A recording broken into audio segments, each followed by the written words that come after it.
Hello guys, welcome to Prayas. My name is Aditya. So finally most awaited राज्यसेवेच्या descriptive मेन्सला सुरुवात झाली आहे. एस ए झाला, GS1 झाला आणि GS2 पण काल झाले. तर तुम्ही हे सेशन याच्यासाठी बघत असाल की बघा माझ्या नोट्समधून कसे प्रश्न आले, बघा आपली टेस्ट सिरीज किती भारी आहे, बघा आपल्या टेस्ट सिरीजचा पॅटर्न कशा पद्धतीने आयोगानेच फॉलो केलेला आहे वगैरे वगैरे असं. तर मी म्हणतोय हा व्हिडिओ इथेच पॉज करा आणि बाहेर कुठेतरी फिरायला निघून जा. मस्त IPLची मॅच चालू आहे आत्ता. हे सेशन जेव्हा तुम्ही बघत असाल, कशाला यार वेळ वाया घालवतायत ते. मी काही इथं शेखी मिरवायला नाही आलेलो की बघा माझ्या नोट्समधूनच कशा गोष्टी आल्या आणि माझ्या टेस्ट सिरीजमधूनच कसे पेपर आले. अरे बाबा ते येणारच होतं. म्हणजे आय लिटरली फील ॲजिटेटेड आणि म्हणजे I am not able to find the milder words behind this. की अरे शर्मेची गोष्ट आहे, तुम्ही काय क्लेम करतायत यार. 10 लाईनचा सिलेबस आहे आयोगाचा आणि त्या 10 लाईनच्या सिलेबसमध्ये पण तुम्ही क्लेम करतायत की बघा आम्ही कसा क्वेश्चन प्रेडिक्ट केला. अरे दादा, भूकंप जर सिलेबसचा टॉपिक आहे, भूकंपावर प्रश्न येणारच आहे. ग्लोबलायझेशन जर सिलेबसचा टॉपिक दिला आहे तर ग्लोबलायझेशनवर क्वेश्चन येणारच आहे. आणि त्यात कौतुक काय ना मग की आम्ही विचारलेल्या प्रश्नावरच हे आलं ते आलं. त्यामुळे तुम्ही पाहिलं असेल बघा, काल जेव्हा आयोगाचा पेपर झाला मी आपल्या ग्रुपवर फक्त क्वेश्चन पेपर टाकलाय, बाकी काहीच टाकलं नाही ना. आम्ही क्लेम केलंय कुठं काय की कशा पद्धतीने गोष्टी होतात, काय होतात, कशा होतात. म्हणजे यार लाजेची गोष्ट आहे ना ही की काय तुम्ही क्लेम करताय. तुम्हाला एक्झामचा पॅटर्न तरी समजतोय का? हां, MCQ मध्ये मी एक वेळ समजू शकतो की हिस्ट्रीचा एक टॉपिक दिलेला असतो आणि एरिया मोठा असतो, त्यातनं MCQ प्रेडिक्ट झाले, चलो एक वेळ ते मानलं. त्याच्या मागे पण आयोगाची थिअरी असते, पण चलो मी ते नाही बोलणार आहे. यार तुम्ही मेन्सचं कसं काय प्रेडिक्ट करतायत आणि होतं काय त्याच्याने, आपण जे कॅन्डिडेट आहोत ना आपल्यामध्ये तो फोमो निर्माण होतो. अरे यार मी तर हे केलंच नव्हतं, ते केलंच नव्हतं, असं केलंच नव्हतं, तसं केलंच नव्हतं. गाईज असं काही नाही आहे. डोक्यातून काढून टाका की याच्यातनंच येतात त्याच्यात मी तरी कुठं क्रेडिट घेतोय. मी म्हटलो का काही असं की पाहिलं का एक तरी स्क्रीनशॉट वगैरे याच्यावरती की बघा सर आपल्या नोट्समधून कसं आलं, काय आलं, बघा आपला पॅटर्न कसा फॉलो केला आहे वगैरे. काही गरज नाही आहे याची. दुसरी गोष्ट म्हणजे की मी तर तुम्हाला ते स्क्रीनशॉट पण टाकले नाही चॅटिंगचे की बघा विद्यार्थी कसे अप्रोच करतायत आणि सांगतायत सर आपला कसा फायदा झाला, काय झाला. माझं तर स्पष्ट मत आहे, कोणाची प्रायव्हेट चॅट कशाला मी 1000 पोरांसमोर दाखवू. प्रायव्हसी असते की नाही काय. त्या विद्यार्थ्याने काहीतरी भावना तुमच्याजवळ व्यक्त केल्या आहेत आणि तुम्ही 4 चौघासमोर त्यांचे बॅनर लावतायत. अरे लाजा वाटल्या पाहिजेत ना राव. चलो जाऊ द्या, मला त्या विषयावर आज बोलायचंच नाही आहे. तुमचा देवधर्म तुमच्याकडे, ज्याचा त्याचा देवधर्म ज्याच्या त्याच्याकडे. आजच्या सेशनचा आपला मेन अजेंडा असणार आहे. सगळ्यात पहिलं म्हणजे की जे आयोगाचा आता GS1चा पेपर झाला आहे तो नेमके कशा पद्धतीने होता, त्याच्यामध्ये मार्क्सचं डिस्ट्रीब्युशन कसं होतं, क्वेश्चन्स कशा पद्धतीने विचारले गेले होते, त्यांचा पॅटर्न काय, त्यांना तुमच्याकडनं अपेक्षित काय, आणि सगळ्यात महत्त्वाचं म्हणजे की त्या क्वेश्चनला ॲप्रोच कसं करायचं. चॅलेंजवर सांगतो, तुम्ही तर एवढी शेखी मिरवतायत ना की आपल्या टेस्ट सिरीजमधून हे आलं, नोट्समधून हे आलं, याने घ्या डिस्कशन मग यूट्यूबवर ऑनलाईन. हां, काय प्रॉब्लेम आहे ना. काल एसएचं ओंकार सरांनी घेतलं, मी GS1चं घेतोय, उद्या ऋषिकेश सर GS2चं घेतील, सांगतील ना. रादर दॅन फॉल्सली क्लेमिंग की बघा याच्यातून हे आलं. अरे बाबा येणारच होतं. सो मी तुम्हाला तेच म्हणतो, तुम्ही जर हे असलं काही बघायला इथे आलं असाल चटपटीत तर व्हिडिओ इथंच बंद करून द्या. मला त्या फालतू गोष्टींवर चर्चाच करायची नाही आहे. मला आज बोलायचं काय की जे फ्रेशर ॲस्परंट आहेत आणि ज्यांनी आता ऑलरेडी GS1 आणि 2 लिहिला आहे, जे शनिवार रविवारी पुढच्या या रविवारी GS3 आणि 4 लिहितील, त्यांनी नेमकी आता काय केलं गेलं पाहिजे, कशा पद्धतीने अभ्यास केला गेला पाहिजे. आणि दुसरी महत्त्वाची गोष्ट म्हणजे की आयोग नेमकी प्रश्न कसा विचारतंय. पहिले कसं होतं, आपल्याला माहीतच नव्हतं की प्रश्न कसे विचारले जाणार आहेत, काय विचारले जाणार आहेत. यार आता तर आपल्याला सगळंच कळलंय ना. आपला अपोनंट कसा आहे ते कळलंय. काही प्रश्न बाउन्सर होते डायरेक्ट भारताच्या ऑम्बुड्समनला स्वीडनच्या ऑम्बुड्समनशी त्यांनी कम्पेअर करायला लावलं होतं. GS2 मध्ये ऋषिकेश सर सांगतीलच. किंवा GS1 मध्ये त्यांनी डायरेक्ट नॉर्थ अमेरिकाची फिजिकल जॉग्राफी विचारली होती, फिजिओग्राफी. कुठून वाचणार आहेत, कोणत्या पुस्तकातून आहे. Day 1 पासून बुमलून सांगतोय answer writing is a skill, answer writing begins where your books end. काहीतरी मार्केटमध्ये फिरवून दिलं होतं. UPSC लेवलचे क्वेश्चन येणार नाहीत, UPSC लेवलचे सोपे प्रश्न येतील. GS2 बघा बरं, अरे UPSCला टच केलं आहे त्यांनी, त्या लेवलचे क्वेश्चन्स आहेत. नॉट तेवढे पण यार टच झालं आहे ना. आता तुम्ही म्हणाल सर GS1चे तर एकदम स्ट्रेट फॉरवर्ड क्वेश्चन्स आलेले आहेत. मी तुम्हाला तेही सांगतो, GS1चे जे 3-4 क्वेश्चन्स आहेत, क्वेश्चन स्ट्रेट फॉरवर्ड आहेत. पण मला सांगा मड व्होल्कॅनोमध्ये काय लिहिणार आहेत तुम्ही. नॉर्थ अमेरिकेची फिजिओग्राफी, ते पण 15 मार्कर, काय लिहिणार आहेत तुम्ही. हां, न्यायमूर्ती रानडेंवर 15 मार्कर विचारलेला आहे, काय लिहिणार आहेत तुम्ही. 15 मार्कर म्हणजे 3 पेजेस, 250 शब्द, काय लिहिणार आहेत. म्हणजे GS1 मध्ये क्वेश्चन्स विचारण्याची पद्धत जरी स्ट्रेट फॉरवर्ड असली, क्वेश्चन इटसेल्फ इज डिफिकल्ट. की तुम्हाला 250-300 शब्द लिहायला लावलंय त्यांनी, याच्याबद्दल काय लिहिणार आहेत. म्हणजे प्रश्न पेपर तसा टफ होतो. GS2 मध्ये काय केलंय, 20च्या 20 प्रश्न येत आहेत, पण प्रश्न विचारायला ट्रिकी केलंय. म्हणजे त्यांनी UPSCला हात घातलेला आहे. म्हणजे अशा पद्धतीने कालचा आयोगाचा पेपर होता. म्हणजे जे म्हणत होते ना बरेच जण की MPSC या लेवलचं विचारत नाही, कॉलेज युनिव्हर्सिटी लेवलचं विचारतात. अरे GS2चा पेपर युनिव्हर्सिटीला विचारला आहे का? जा बरं कोणत्या महाराष्ट्रातल्या युनिव्हर्सिटीमध्ये GS2च्या त्या लेवलचे प्रश्न विचारले जातात. मी तुम्हाला आधी पण म्हटलं, मी इथंच आहे, मी कुठं गेलो नाही. या भेटा, बोला, चर्चा करा, सगळं सोडून घरी चालला जातो मी. अरे नसतं बाबा. तुम्ही JKPSC बघा, UPPSC बघा, केरला PSC बघा, राजस्थान ॲडमिनिस्ट्रेटिव्ह सर्व्हिसेस बघा, त्यांच्यावरून आयोगाने पेपर बनवलेला आहे. आणि ट्रस्ट मी गाईज GS3 आणि 4 असेच असणार आहेत. ट्रस्ट मी, आज सांगतो मी, लिहून ठेवा. पेपर झाल्यावर मला भेटायला आहे, सांगा मला, शिवाय घालायला आहे मला, मी जर खोटं बोलत असेल तर. GS3चा पेपर परत GS1च्याच लाईनीवर असणार आहे. जसं GS1 मध्ये मल्टिपल सब्जेक्ट्स असतात, हे त्याचं डिस्ट्रीब्युशन आहे, सेम GS3चं पण असणार आहे. पुढची गोष्ट, GS3 मध्ये क्वेश्चन्स एकदम स्पेसिफिक विचारतील. येत आहे का लक्षात? आणि GS4चा पेपर जसा GS2चा गेलाय ना, जरासा ट्विस्टेड, थोडासा लेंदी, क्वेश्चन थोडेसे मोठे, ट्रस्ट मी GS4 पण तसाच असणार आहे. आज लिहून सांगून देतो तुम्हाला मी ते. त्यामुळे तुम्हाला जर तयारी करायची असेल तर तुम्हाला त्या अँगलने केली गेली पाहिजे. मग कशातून करायचं, काय करायचं, मी सगळं सांगतो तुम्हाला, बरोबर? चलो मग आजच्या सेशनला स्टार्ट करू. सो आजच्या सेशनचा अजेंडा काय असेल? सगळ्यात पहिले मी तुम्हाला सांगेल की नेमकी क्वेश्चनचं बायफर्केशन कसं होतं. दुसरी गोष्ट म्हणजे त्याचे सोर्सेस वगैरे काय, कोणते वाचले गेले पाहिजेत, मी तुम्हाला तेही दाखवेल की नेमकी कुठून आलाय, काय आलाय, म्हणजे काही लोड घ्यायची गरज नाही ते. आणि तिसरं महत्त्वाचं म्हणजे की एक एक क्वेश्चन आपण डिसाईड करू, आपण डिस्कस करूयात की नेमकी ह्या क्वेश्चनमध्ये काय काय अपेक्षित होतं. आणि मग त्याच्यावरून मी सांगतो की आयडियल अटेम्प्ट किती असायला हवा, किती क्वेश्चन तुमचे डील झाले पाहिजेत, किती क्वेश्चन तुमचे नाही डील झाले पाहिजेत, आणि त्यानुसार तुम्हाला मग तुमची पुढची स्ट्रॅटेजी ठरवायला ओके जाईल ते. ठीक आहे, करायचं चालू मग? आहेत सोबत सगळे? चलो मग रिलॅक्समध्ये ऐका सेशन. जो हो गए सो हो गए, ज्यांनी काल परवा मेन्स दिली आहे, आता हे सेशन बघून काही लोड वगैरे घेऊ नका की असं करायला हवं होतं, तसं करायला हवं होतं. अजून 4 पेपर शिल्लक आहेत, GS3, 4 आणि ऑप्शनलचे 2. 1000 मार्क अजून हातात आहेत, फक्त 750 मार्क झालेले आहेत, बरोबर? So battle is still there. अजून युद्ध संपलेलं नाही. मध्ये फक्त ते काय युद्धविराम आहे टेम्पररीली, ते इराण आणि USA युद्धात नाही का, तो टेम्पररी युद्धविराम आहे, तसली सिच्युएशन आहे. आपली जरा मोर्चे बांधणी जरा चांगली करून घ्या. चलो मग डिस्कस करू आपण. तर सगळ्यात पहिलं म्हणजे मला हे सांगायचं आहे की क्वेश्चनचं डिस्ट्रीब्युशन कसं होतं. अनएक्सपेक्टेडली त्यांनी हिस्ट्रीचं वेटेज सगळ्यात जास्त विचारलंय. हे कधी झालं होतं? 2013ला जेव्हा UPSCने त्यांचा पॅटर्न चेंज केला होता, तेव्हा हिस्ट्रीवर अनएक्सपेक्टेडली वेटेज जास्त होतं. इथे पण तेच आहे. सो यांनी काय केलंय की पहिल्यांदा हिस्ट्रीला 105 मार्क हिस्ट्रीला दिलेत, आणि त्यात पण तुम्ही बघाल आर्ट अँड कल्चरचे जर पहिले 2 10 मार्कर सोडले, 15 मार्कर आर्ट अँड कल्चरवर नाही विचारलंय, बरोबर? सेम वर्ल्ड हिस्ट्रीवर पण एकच क्वेश्चन विचारलेला आहे, ते एशिया आणि आफ्रिकेमधला क्वेश्चन होता, तो आपला इम्पेरियलिझमवरचा. हा एकच क्वेश्चन आहे. पोस्ट इंडिपेंडन्सवर एकच प्रश्न विचारलेला आहे, भाषावार प्रांतरचनेबद्दल, रिऑर्गनायझेशन ऑफ स्टेट याच्यातला, तो तुमचा GS2 मध्ये पण कव्हर होतो, तो इथे पण टाकला आहे, बरोबर? सो जे मी तुम्हाला आधी म्हटलेलो की पहिली गोष्ट म्हणजे वर्ल्ड हिस्ट्रीवर एकच क्वेश्चन येतो, एकच आहे, सेम UPSC पॅटर्न. दुसरी गोष्ट, पोस्ट इंडिपेंडन्सवर क्वेश्चन येत नाही, आला तर तो खूप ट्रिकी राहत नाही आहे, बरोबर? क्लिअर? एन्शियंट मेडायवलवर 2च क्वेश्चन्स आहेत, त्यात पण त्यांनी महाराष्ट्राचा वारकरी संप्रदाय वगैरेला टच केलं आहे, जसं सिलेबसमध्ये त्यांनी सांगितलं आहे. पण सगळ्यात जास्त वेटेज त्यांनी कुठे दिलेलं आहे? 60 मार्काचं, ते म्हणजे मॉडर्न हिस्ट्री, थोडक्यात स्वातंत्र्य लढा. क्लिअर? याच्यातला पण एक क्वेश्चन त्यांनी समाज सुधारकांवर विचारला. अगेन UPSC पॅटर्न मी सांगतोय, शाळा कॉलेज युनिव्हर्सिटी पॅटर्न नाही, मी परत सांगतोय. सेशन ऐका, मला सांगा तुम्ही परत, यार मी परत सांगतो, प्रूव्ह मी रॉंग. जसं यावर्षी UPSCचा तुम्ही 11 नंबरचा प्रश्न बघाल, महात्मा ज्योतिबा फुल्यांवर प्रश्न होता. तुम्ही त्याच्या अगोदरचा बघाल, आंबेडकरांवर प्रश्न होता. UPSCचा पॅटर्न आहे, 11 नंबरचा प्रश्न समाज सुधारकांवरच येतो, फक्त तिथे भारतातले सगळे असतात, इथे महाराष्ट्रातले रानड्यांवर प्रश्न आलेला आहे यावर्षी, बरोबर ना? रेटिंग्स म्युटिनी, नेव्हल म्युटिनी, नौसेनेचा उठाव, UPSCने क्वेश्चन विचारला, UPSCचा PYQ आहे, नौसेनेचा उठाव, बरोबर? एक्स्ट्रीमिस्ट आणि मॉडरेट, जहाल मवाळ प्रश्न विचारलेला आहे, UPSCचा PYQ आहे तो पण. सविनय कायदेभंग, सिव्हिल डिसओबिडियन्स, UPSCचा PYQ आहे. म्हणजे थोडक्यात सांगायचा मुद्दा कसा आहे, आयोग UPSCला फॉलो करतोय.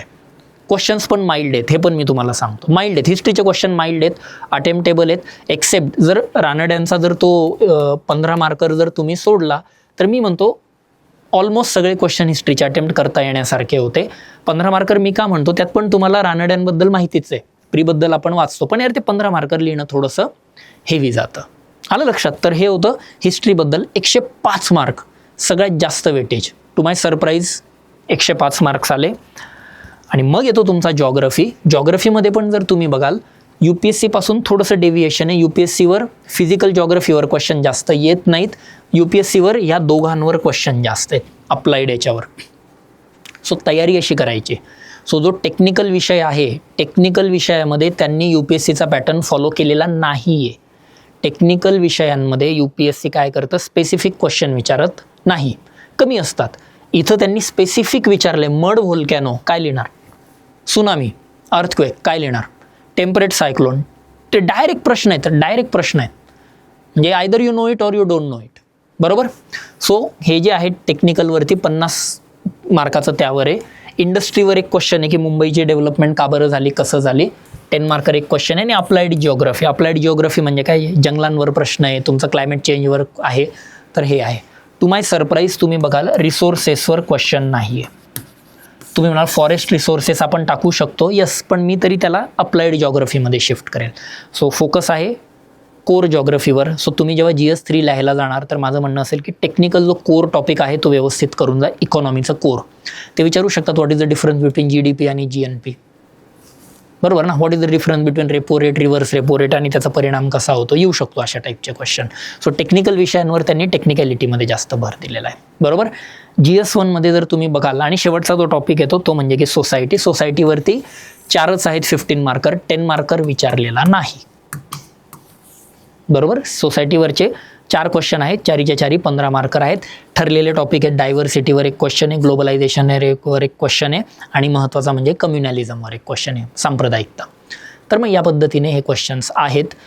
GS1मध्ये तुम्ही पाहाल तर करंट अफेअर्सला अशा खूप मला लिंकेजेस दिसत नाही आहेत लिंकेजेस. 3मध्ये असतील, मी आत्ताच सांगतो. 2मध्ये पण थोड्याफार आहेत. एथिक्स आणि एसेमध्ये काय एवढं विशेष नाही. लिंक करायला गेलो मी कशाला लिंक करत बसेल करंटला, असं थोडी आहे. म्हणजे करंटला लिंक करा आणि माझे खिसे भरा, असे धंदे नाही करायचे अजिबात. तुम्ही स्मार्ट आहेत यार, कशाला ब्लाइंडली फॉलो करतात काही. करंटवर GS1मध्ये डायरेक्ट क्वेश्चन नाही आहेत. स्टॅटिक पेपर आहे मोस्टली, पण GS3मध्ये तसं नसेल. करंट ओरिएंटेड स्कीम वगैरेवरती क्वेश्चन्स येऊ शकतात. पण वेनिवर GS3मध्ये टेक्निकल विषय येतील. टेक्निकल म्हणजे कुठले, सायन्स, दुसरं म्हणजे एन्व्हायरमेंट, आणि तिसरं म्हणजे तुमचं इकॉनॉमी. याच्यावर टेक्निकॅलिटीमध्ये ते घुसू शकतात. सो थोडंसं बेसिक यावर आपल्याला प्रिपेअर्ड असलं पाहिजे. आलं लक्षात. सो पॅटर्न कसा होता, 10 मार्कर, 15 मार्कर, आणि यावेळेस काही त्यांनी 5 मार्कर पण विचारले. अगेन UPSCचा 2013चा पॅटर्न, तेव्हा पण त्यांनी 5 मार्कर विचारले होते. बरोबर. Over the period of time ते कमी झाले, पण आता बघू आपलं पुढचं काय होतं. तर पण हे लक्षात ठेवा, 5 मार्कर पण आहे. 10 मार्करसाठी मी म्हणतो 2 पेजेस, 15 मार्करसाठी 3, आणि 5 मार्करसाठी 1 पेज. याला येतात 250 वर्ड, 150 वर्ड 10 मार्करला, 15 मार्करला येतात 250 वर्ड, आणि 5 मार्करसाठी अपेक्षा होते की 70 ते 75 ते 80 वर्ड तुम्ही लिहिले गेले पाहिजेत एका पेजमध्ये. अशा पद्धतीची अपेक्षा तुम्हाला या टोटल एक्झाममधनं होती. आलंय लक्षात. जनरल वेटेज कशा पद्धतीने जातं. तर आता बघू की नेमकी मग आता एक्झामला डील कसं करायचं होतं, ते क्वेश्चन्स कसे डील करायचे, कुठला क्वेश्चन्स अटेम्प्ट करण्यासारखा होता, किंवा मी जर मेन्स लिहिली असती तर मी तो क्वेश्चन कधी लिहिला असता. मी तुम्हाला तेही सांगतो, तुम्ही कोणत्याही फॅकल्टीकडून गायडन्स घेत असताना सांगा, माझ्याकडूनच घ्या असं नाही म्हणत मी. पहिले त्याला सांगा लिही 2 प्रश्न, असंच आहे ना. आता तुम्ही कधी क्रिकेटची बॅटच हातात घेतली आणि चालले कोचिंग द्यायला, असं थोडी चालतं. ऐकलंय का असं कधी, ज्याने कधी क्रिकेटच नाही खेळला तो कोचिंग देतो. हर्षा भोगले फक्त कॉमेंट्री करतो, हर्षा भोगले कोच नाही बनत कधीच, त्याला माहिती आहे. इथे म्हणजे यार तुम्ही बोलबच्चन देतात आणि सांगतात की असं नाही चालणार.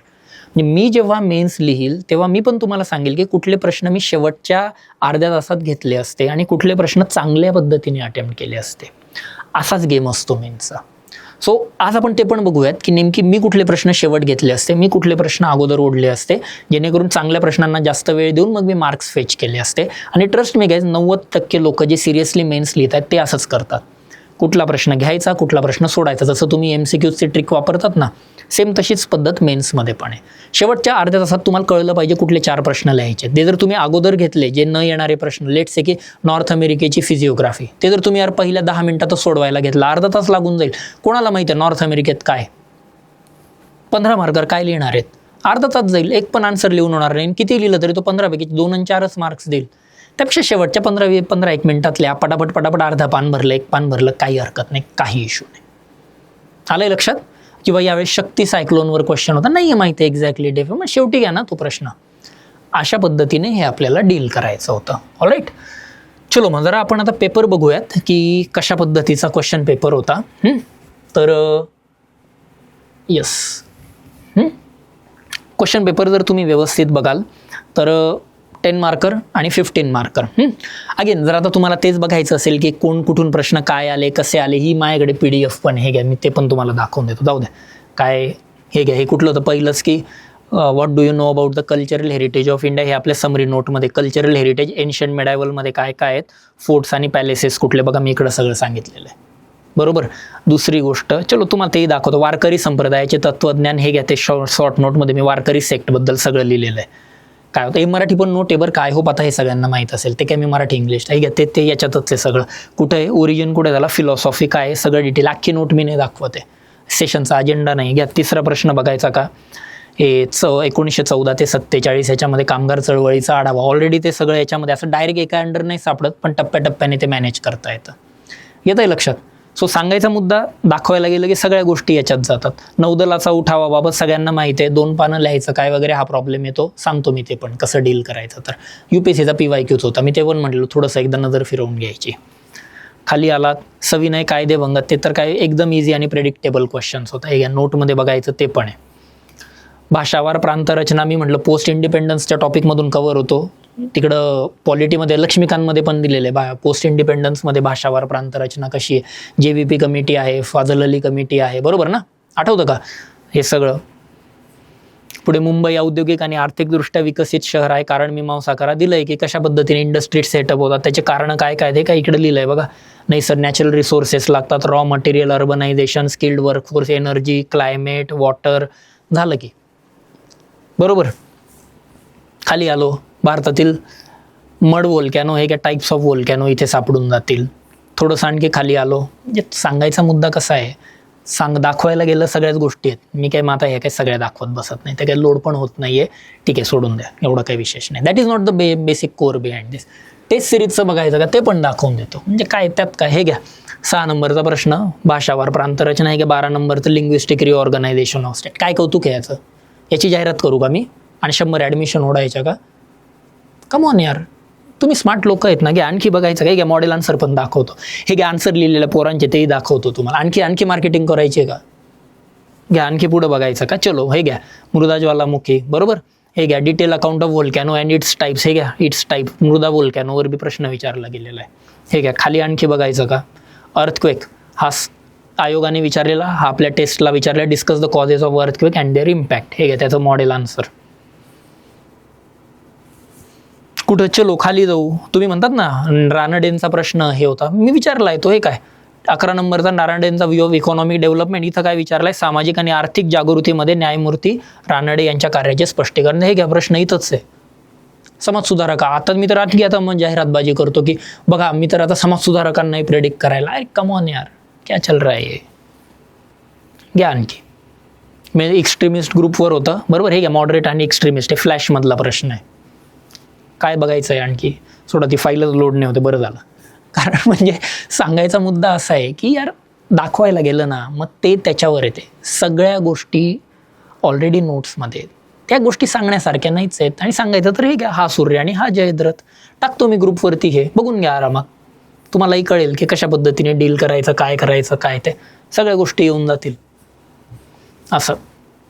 सो सांगायचा मुद्दा असा आहे की होल्ड युअर ग्राउंड्स, बेसिक गोष्टी वाचा. GS 3 आणि 4साठी पण मी तेच म्हणते, फक्त आपल्या समरी नोट बघा.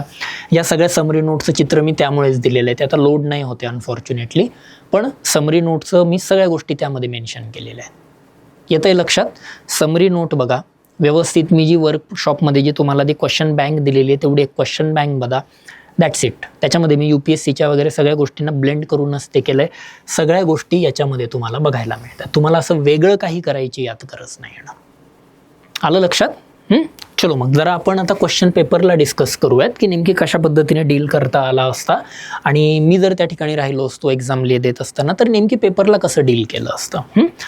बघा आता सगळ्यात पहिलं विचारलं आहे त्यांनी काय केलं आहे यामध्ये, एक गमतीचा भाग म्हणजे की डायरेक्ट असे WH टाईप क्वेश्चन खूप विचारलेले, म्हणजे असे खूप किचकट नाही केले जसं UPSC करतं. Critically examine, critically assess, critically analyse, बरोबर. अशा टाईपचे क्वेश्चन्स नाही विचारले. एकतर एक्सप्लेन वगैरे विचारलेले आहेत. अगेन ज्यांनी वर्कशॉप केलं आहे त्यांना माहिती आहे. नसेल केलं तर बघा ते वर्कशॉप, अजून पण 4 पेपर बाकी आहेत. भाई तेवढं पाहून घ्या, काही प्रॉब्लेम नाही आहे. हे स्ट्रेट फॉरवर्ड आहेत बघा. हे रिव्ह्यू, व्हॉट, एक्सप्लेन हे सिम्पल कीवर्ड आहेत ना, आठवत आहे का? सिम्पल आहेत. त्यामुळे क्वेश्चन जनरली तुम्ही एका वाक्यात जरी आन्सर दिलं तरी चालतं. म्हणजे what is your name, my name is Aditya, चालतं. पण आता आपल्याला किती लिहायचं? हे 10 मार्करसाठी ऑलमोस्ट 2 पेजेस भरायचे आहेत ना. 2 पेजेसपेक्षा मी म्हणेल 150 वर्ड्स, त्याच्यावर नाही द्यायचं. काही जणांचं हे पण चुकलं आहे, त्यांनी ते 30 लाईन पाहिलेले आहेत आणि ते सगळं भरत बसले. त्या पहिल्याच आन्सरला अगदी म्हणजे 300-400 शब्द लिहिले गेले. अरे 3 आन्सर लिहून येतात तेवढ्या ह्याच्यात. So please don't do that. So आता बघा, जेव्हा अशा पद्धतीचे question, what do you know about the cultural heritage of India, what do you know, तुम्हाला काय माहिती आहे कल्चरल हेरिटेजबद्दल? Sky is the limit for this. तुम्हाला काय माहिती आहे, काय माहिती आहे, काय लिहिणार तुम्ही? काय लिहायचं आता कल्चरल याच्यामध्ये? काय म्हणजे याला थांबायचं कुठे, कसं कळेल ते? हे फार डेंजर प्रश्न असतात बरं का. Aditya, what do you do for living? तू उदरनिर्वाहासाठी काय करतो? मी 4 तास बडबड करेल काय करतो मी उदरनिर्वाहासाठी. ते विकणाऱ्यावर आहे, सांगणाऱ्यावर आहे, तो कसं सांगतोय, कसं बोलतोय, कसं विकतोय. इथे मग स्किल येतं. मग आता इथे आपल्याला आवाका लिमिट करावा लागतो. तुम्हाला अपेक्षित काय होतं? What do you know about the cultural heritage of India. Cultural हेरिटेजमध्ये तुम्हाला 2 कल्चरल हेरिटेजेसबद्दल बोलायचं होतं. बघा, अगेन जर तुम्ही नोट, आपली समरी नोट व्यवस्थित वाचली असेल, त्याच्यामध्ये 2 टाईपच्या हेरिटेज दिल्या आहेत. एक असते टँजिबल हेरिटेज आणि दुसरे असते इनटँजिबल हेरिटेज. बरोबर? टँजिबल म्हणजे काय, की जिला आपण स्पर्श करू शकतो, फील करू शकतो. आणि इनटँजिबल म्हणजे की जिला स्पर्श करू शकत नाही, फील करू शकत नाही. मग कशाला स्पर्श करू शकतो? इकडे येतं तुमचं पेंटिंग, बरोबर. त्याच्यानंतर येतं तुमचं आर्किटेक्चर, स्थापत्य. त्याच्यानंतर येतं तुमचं स्कल्पचर, बरोबर ना, मूर्तिकला वगैरे जे काही येते. कल्चरल हेरिटेजमध्ये तुमचं पॉटरी पण येतं, मृत्तिका काम. हे टँजिबलमध्ये. इनटँजिबलमध्ये काय काय येतात तुमच्या? इनटँजिबलमध्ये तुमचं म्युझिक येतो, तुमचा डान्स येतो, बरोबर ना, तुमचं लिटरेचर येतं, साहित्य येतं, भाषा येतो. झालं की what do you know about the, bus heading द्या, टँजिबल इनटँजिबल, एक एक्झाम्पल लिहा. पेंटिंग, अजंता एल्लोरा, झालं. आर्किटेक्चरमध्ये द्रविड शैली, नागर शैली, वेसारा शैली, होयसाळा शैली, झाले की उदाहरण. येत आहे लक्षात? सो इथे काय होतं, तुम्ही जेवढे जास्तीत जास्त पॉईंट लिहिणार आणि त्याला एक्झाम्पल्स देता आले तर आणखीनच बेस्ट आहे. स्ट्रेट फॉरवर्ड क्वेश्चन होता. मी म्हणेल जर बेसिक तुम्हाला माहीत असेल कल्चरल हेरिटेजमध्ये विवाह संस्था, जाती व्यवस्था, वर्ण व्यवस्था, बरोबर ना, वडीलधाऱ्यांचा आदर, हे पण कल्चरल हेरिटेजच आहे ना. इनटँजिबल, ज्याला स्पर्श नाही करू शकत. येते लक्षात? नोट बघा, व्यवस्थित डोकं शांत ठेवा, त्या पद्धतीने क्वेश्चन डील करा. झाला हा पहिला प्रश्न आपला या पद्धतीने, बरोबर. पुढं आता विचारलाय त्यांनी सेकंड क्वेश्चन होता आता यातला, तो म्हणजे की वारकरी संप्रदायाचे तत्वज्ञान स्पष्ट करा. तुम्हाला वारकरी संप्रदायाबद्दल गोष्ट नाही विचारली, कधी सुरू झाला, कोणी सुरू केला, कसा सुरू केला, कसा पुढे नेला, काय नेला, काय. सिंपल विचारले, वारकरी संप्रदायाचे तत्वज्ञान स्पष्ट करा. तत्वज्ञान विचारलंय, फिलॉसॉफी, फक्त फिलॉसॉफीवरच बोला. पण मग आता होतं काय, अगेन मी म्हणतोय तुम्ही व्यवस्थित वाचा समरी नोट. मी परत सांगतोय, GS 3-4 साठी वाचा. 1 मध्ये पण मी दिले. तत्वज्ञान म्हणजे काय असतं?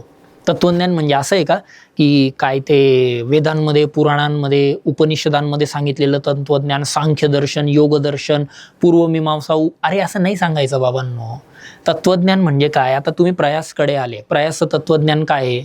कोणत्याही विद्यार्थ्याशी आपल्याला काय लबाडीगिरी करायची नाहीये, हे तत्वज्ञान झालं माझं. कोणत्याही विद्यार्थ्याला फसवायचं नाही, हे माझं तत्वज्ञान झालं. तत्वज्ञान काय? सांख्यदर्शन, योगदर्शन आणि पूर्वमीमांसा तेच असतं का? असं थोडी असतं यार. काय फिलॉसॉफी? तुम्ही आले माझ्याकडे, what is the philosophy of Prayas, what is the philosophy of Aditya. जे माझ्यासोबत झालं ते दुसऱ्यांसोबत नाही झालं पाहिजे या मार्गाने, हे तत्वज्ञान झालं. साध्या भाषेत लिहा ना, काय सांगतं वारकरी तत्वज्ञान? सर्व मानव एक आहेत, इक्वॅलिटी, समता, समानता, बंधुता, हेच ते सांगितलंय ना, बरोबर ना. ज्ञानेश्वर पसायदानमध्ये काय सांगतायत? अंधश्रद्धेला मानू नका, जातपात मानू नका, स्त्रियांना समान वागणूक द्या, असंच सांगतात ना. स्थानिक लोकल भाषेमध्ये आपले जे काही गोष्टीचा we have to preach in the local languages, त्यातून मग मराठीचा विकास होतो. मग त्यामधून मग त्यांनी वेगवेगळे ग्रंथ लिहिले, अमृतानुभव लिहिले, मग हे अभंग लिहिले, भारुडं रचली. हेच तर आहे वारकरी संप्रदायाचं तत्वज्ञान. आणि करेक्ट मी चुकीचं सांगत असेल तर विचारा तुमच्या सरांना, जे सर सांगतायत की आमच्या नोट्समधून हे आलंय. बाबा बोल बरं 4 काय वारकरी संप्रदायाचं तत्वज्ञान काय रे, ज्याने मेन्सच लिहिली नाही तो काय सांगणार आहे. सो तुम्ही जेव्हा बघतायत फिलॉसॉफी ऑफ वारकरी सेक्ट आहे ती हीच आहे ना, समता, बंधुता, इक्वॅलिटी, बरोबर. त्याच्यानंतर जातपाताचं निर्मूलन करणं, अंधश्रद्धेचं निर्मूलन करणं, आणि याला एक्झाम्पल द्या एक. हेच तर आहे फिलॉसॉफी, बरोबर. आपल्याला आपल्या बुद्धीचा गर्व नसला पाहिजे, मग चांगदेवांचं गर्वहरण केलेलं आहे, बरोबर ना. आठवतंय का ज्ञानेश्वरांनी भिंत चालव, गोष्ट नका लिहू, पण अरे सांगा ना तुम्ही चांगदेवांचं गर्वहरण हे त्याच्यात अंडर. वारकरी संप्रदाय म्हणजे तोच. येतंय लक्षात. तुम्ही पाहत असाल बघा, जे कोणी वारकरी संप्रदाय असतात आपल्या गावाकडे पण माळ टाकतात बघा, ते आम्ही वारीला जातो वारकरी आहोत, ते नॉनव्हेज खात नाहीत. नॉनव्हेज खात नाहीत म्हणजे काय, ते नाही लिहायचं नॉनव्हेज खात नाही. फिलॉसॉफी काय आहे त्यांची, काय अहिंसा ही फिलॉसॉफी आहे, बरोबर आहे का. अरे लिंक लावणार आहो, काय कठीण होता हा प्रश्न. हा पण इझिली मॅनेजेबल आहे, येतंय लक्षात. सिमिलरली 14 ते 47 मध्ये कामगार चळवळीचा आढावा घ्यायचा आहे. जेवढ्या कामगार चळवळी झालेल्या आहेत सगळं तुम्हाला सांगायचं आहे. पार म्हणजे आयटक पासून तर इंटरनॅशनल लेबर ऑर्गनायझेशन, आयटक, आठवतंय का हे, आठवत का हे, बरोबर. नंतर कामगार चळवळ म्हणजे लेफ्ट मुवमेंट असतात. त्यानंतर सोशलिस्ट मुवमेंट आहे. सोशलिझम म्हणजे पण कामगारांकडेच जातं ना, बरोबर ना. आणि ह्या चळवळींचा फक्त आढावा घ्यायला लावलाय, रिव्ह्यू. फक्त सांगा. आता मग रिव्ह्यू म्हणजे काय असतं, कोणती चळवळ कधी सुरू झाली, कोणी सुरू केली, त्या चळवळीमध्ये काय होतं, आणि ती चळवळ का बरं फेल झाली. संपला विषय, दॅट्स इट. मग तुम्ही म्हणाला आता सर एवढं सगळं जेवढं आठवेल तेवढं लिहा, पण एक आहे हे लिहित असताना फ्लोमध्ये लिहा. एकदम तुम्ही सांगाल की दुसऱ्या महायुद्धाच्या वेळेस असं झालं आणि मग सांगतात 1920 मध्ये ILOची स्थापना झाली, असं नाही चालणार. क्रोनॉलॉजिकली गेलं पाहिजे. म्हणजे कसं तुम्ही सांगा ना, डाव्यांची चळवळ फेल होण्याचं सर्वात महत्त्वाचं कारण म्हणजे दुसऱ्या महायुद्धामध्ये त्यांनी सुरुवातीला काय केला होता, रशियाला पाठिंबा दिला होता, बरोबर. आणि मग नंतर हे झालं, मग त्यांनी आपला स्टान्स बदलला, मध्ये ब्रिटनच्या अगेन्स्टमध्ये होते. मग हिटलरने जेव्हा रशियावर हल्ला केला तेव्हा त्यांना वाटलं की रशिया वाचला पाहिजे, त्यांनी लगेच आपला स्टान्स बदलला आणि ते ब्रिटनच्या सोबत जायला लागले, झालं की. आणि त्यामुळे कामगार चळवळ ही भारतामध्येही फेल गेली. पहिलं मुद्दा. दुसरा पॉईंट काय येतो, भारत हा कृषीप्रधान देश आहे, जिथे औद्योगिक क्रांती कधी झालीच नाही, औद्योगिकीकरणच कधी झालेलं नाही. त्या देशामध्ये कामगार चळवळ इज बाउंड टू फेल. कामगार पाहिजे ना कामगार चळवळ सक्सेसफुल करायला. अरे 80% लोक शेती करतात, कामगार चळवळ कशी यशस्वी सक्सेसफुल होईल, ही बेसिक ॲनालिसिस आहे, बरोबर ना. त्यामध्ये तुम्ही प्लॅनिंग कमिशन आणलंय, विश्वेश्वरय्या प्लॅन आहे, बरोबर ना. नेहरू, सुभाषचंद्र बोस यांनी ते सोशलिस्ट प्रिन्सिपल फॉलो, हे सगळं तुम्हाला इथं सांगायचं होतं. सो इथे जो कोणी जास्त कंटेंट मांडेल, ज्याची प्रीवरची तगडी, इकडे काय म्हणतोय मी तुम्हाला, इथे तुम्हाला प्री पाहिजे. अगर आपकी प्री अच्छी है, प्रीचे जर तुम्हाला गोष्टी आठवत असतील या गोष्टी, तर रिव्ह्यू विचारला होता, म्हणजे इथे तुम्हाला फॅक्ट सांगणं गरजेचं होतं. आलं लक्षात. अशा पद्धतीने क्लिअर. चलो मग पुढे बघू आपण. What do you know about. Yes, आता बघा हा मस्त आहे बरं का. व्हॉट डू यू नो, एकदम वेग प्रश्न आहे. व्हॉट डू यू नो, तुम्हाला काय माहिती आहे, काय माहिती आहे. काही पण नाही लिहित सुटायचा, फ्लो असला पाहिजे, बरोबर. आता what do you know about, तुम्हाला जर एखाद्याबद्दल विचारलं, तसंच आहे बघा, एक्सप्लेन द इम्पॉर्टन्स. जाऊ द्या, आधी याच्याबद्दल बोलू. नेव्हल म्युटिनी याच्याबद्दल विचारलं, व्हॉट डू यू नो. सगळ्यात पहिले म्हणजे व्हाय, हाऊ आणि आफ्टर, 3 गोष्टी. का बरं झाली, कशी झाली, जर तुम्हाला आठवत असेल INS तलवार वगैरे या गोष्टी, स्पेसिफिक नावं तेल्या. आणि आफ्टर त्याच्यामुळे काय झालं याच्यानंतर नेव्हीची नेव्हल म्युटिनी झालेली आहे. ब्रिटिशांचं साम्राज्य हे कशावर उभं होतं, एक म्हणजे की सिव्हिल सर्व्हिसेस आणि दुसरं म्हणजे आर्मी. आणि 1857 नंतर 1946 मध्ये पहिल्यांदा आर्मीने उठाव केला आहे. 57 नंतर 90 वर्ष उठावच नाही आहे, सेनेचा उठाव झाला. ब्रिटिशांना कळलं, ब्युरोक्रेसी तर ऑलरेडी करप्ट झाली होती, कारण सविनय कायदेभंग असहकारमध्ये ब्युरोक्रेसी सपोर्ट करत नव्हती. उरलं होतं आर्मी. आर्मीने पण म्युटिनी करायला सुरुवात केली. ब्रिटिशांना कळलं राहण्यात काही अर्थ नाही, चलो निकलो बाहेर. आणि म्हणून मग 47 मध्ये स्वातंत्र्य. सगळे नोट्समध्ये समरी नोटमध्ये वाचा व्यवस्थित. आलं लक्षात. हा एक अटेम्प्ट करता येण्यासारखा आहे. UPSCचा PYQ आहे की how naval mutiny has proven as a last nail in the coffin of British empire. ब्रिटिशांच्या साम्राज्याच्या ताबुतामधला नौसेनेचा उठाव हा शेवटचा खेळा कसा ठरला. शेवटचा खेळ आहे तो, ठाक मारला, विषय संपला. Explain the importance of civil disobedience movement. Civil disobedience मुवमेंटचं महत्त्व विचारलं होतं. महत्त्व सांगा, काय झालं काय नाही झालं. प्लस आता इम्पॉर्टन्स असतं ना, इम्पॉर्टन्स दोन्ही असतात, positive importance, negative importance. Negative importance म्हणजे तोटे नाही सांगायचे बरं का कोणाचे, की चळवळीमुळे काय झालं, आपण ब्रिटिश दर्जिने नाही आहेत, आनंद झाला आपल्याला, चळवळ झाली, व्हेरी गुड, अच्छी बात आहे. त्यामुळे तुम्हाला इथे काय सांगायचं आहे, तुम्हाला इथं सांगायचं आहे की त्याच्यामध्ये त्रुटी काय होत्या, लिमिटेशन्स काय होते, का बरं चळवळ फेल गेली. तुम्ही म्हणा असं कसं फेल गेली, मग मिळालं का स्वातंत्र्य. भारतामध्ये एकच चळवळ सक्सेसफुल आहे, स्वदेशी मुवमेंट. बस स्वदेशी मुवमेंट सुरू होती, बंगालचं पार्टिशन काढा, गेलं ना बंगालचं पार्टिशन 1911 मग ती एकमेव सक्सेसफुल आहे. बाकी कुठलीच मुवमेंट सक्सेसफुल नाही आहे. मोठी म्हणतोय आम्ही, बाकी छोट्या मोठ्या आहेत, चंपारण वगैरे त्या मोठ्या. या पद्धतीने पुढे स्वातंत्र्योत्तर काळात भाषावार प्रांतरचनेविषयी आपल्याला काय माहिती बघा. व्हॉट डू यू नो आलं का परत. What do you know, what do you know, what do you know, why, how, after. Why म्हणजे काय, रिऑर्गनायझेशन ऑफ लँग्वेजेस. भाषावार प्रांतरचना कशासाठी, कशी केली गेली आणि त्याच्यामुळे काय झालं. येते लक्षात.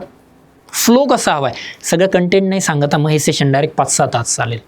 हे डोक्यात ठेवा, GS 3-4ला वापरा. आणि प्लस जे फ्रेशर आहेत त्यांनी बघा अभ्यास असा करावा लागतो याच्या पुढे. त्या पद्धतीने पुढे विचारले 7 नंबरचं. Mumbai is one of the industrial and economically developed city of India. Discuss the causes and reason. आता तुम्ही म्हणा कॉजेस आणि रिझन एकच आहे, मराठी वाचा की कारण मीमांसा करा. कारण वेगळं मीमांसा वेगळं असं नसतं, कारण मीमांसा एकच असतं. तुम्हाला त्यांनी विचारलं मुंबई एवढं मोठं शहर का बरं झालंय, का बरं औद्योगिक, एखाद्या ठिकाणी औद्योगिक येतात, का बरं येतात. म्हणजे मी बऱ्याच वेळा उदाहरण देतो हे. मला जर एखाद्या ठिकाणी धंदा टाकायचा आहे, उद्योगधंदा टाकायचा आहे, चहाची टपरी टाकायची, मी काय काय बघेल, ते सगळ्या गोष्टी मुंबईमध्ये रेडीमेड होत्या. काय काय होतं, कच्चा माल होता, रॉ मटेरियल, एनर्जी होती, मार्केट होतं, गव्हर्नमेंट पॉलिसीज होत्या, त्यानंतर ट्रान्सपोर्टेशन चांगलं होतं, वॉटर सप्लाय चांगला होता, कॅपिटल भांडवलाचा पुरवठा मोठ्या प्रमाणावर आहे, लेबर मोठ्या प्रमाणावर आहे. म्हणून मुंबई हे एक महत्त्वाचं शहर म्हणून डेव्हलप झालं, संपला विषय. उद्या मुंबई काढा, कुठलं पण शहर आणा, बँगलोरमध्ये IT इंडस्ट्री का बरं डेव्हलप झाली, हेच सगळ्या गोष्टी आहेत ना. पुण्यामध्ये भुसरी साईडला MIDC का बरं डेव्हलप झाली, याच सगळ्या गोष्टी आहेत ना. झालं की कशाला लोड घेतायत.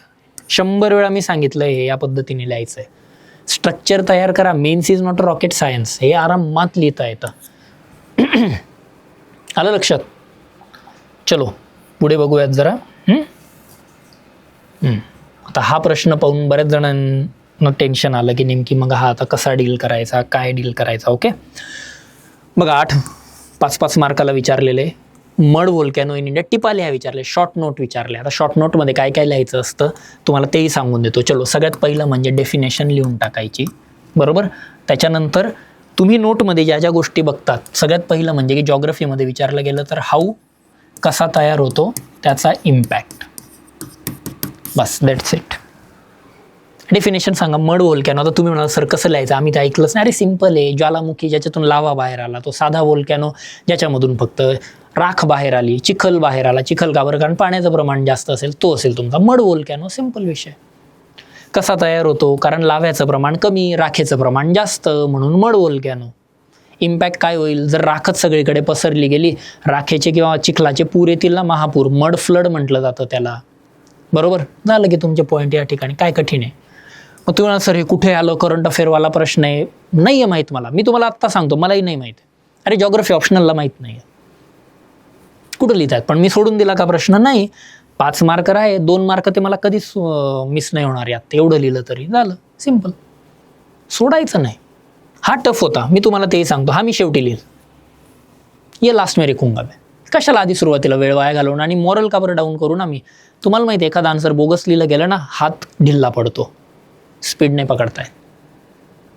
यावर काम करायचं. सुनामी, ओरिजिन इम्पॅक्ट त्यांनीच विचारले. सुनामी, ओरिजिन इम्पॅक्ट, बघा हेच आहे ना, बरं झालं हे मी तर हे वाचलं पण नव्हतं खाली. बघा शॉर्ट नोटचा फॉर्मॅट हाच आहे ना, आयोगानेच दिलेला आहे.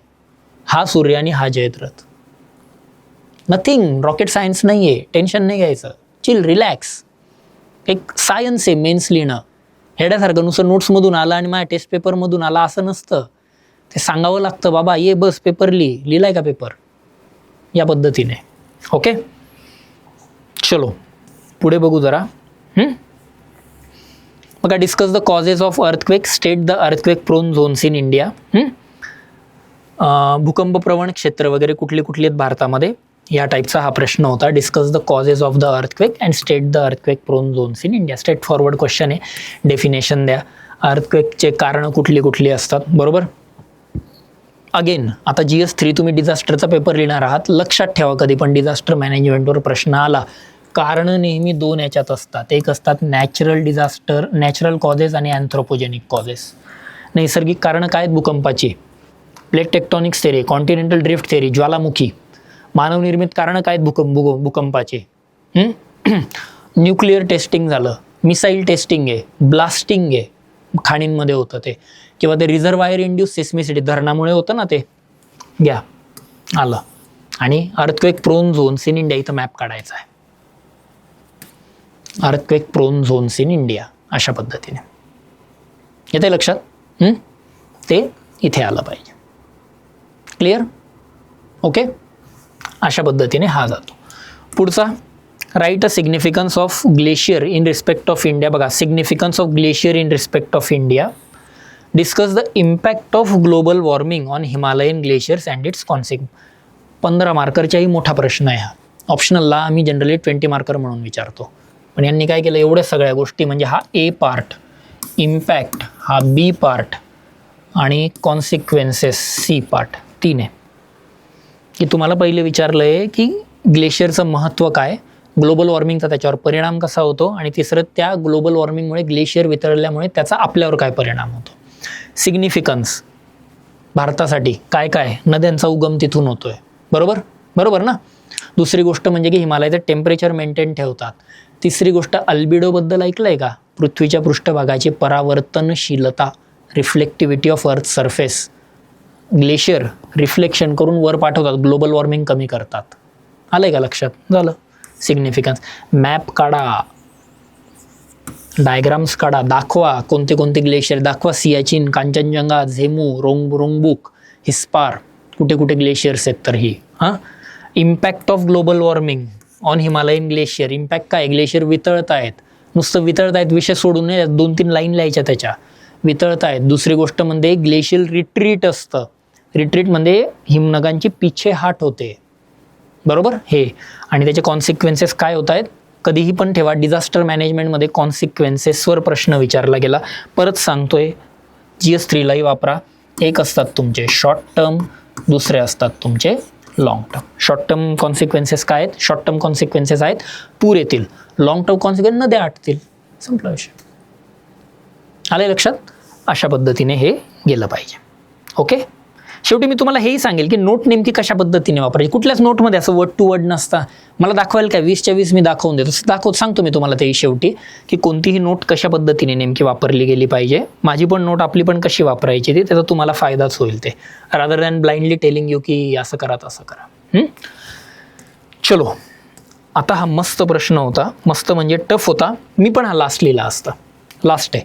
बघा आता माझा कोणता प्रश्न लास्ट आहे, 8 नंबरचा प्रश्न लास्टला गेला आहे.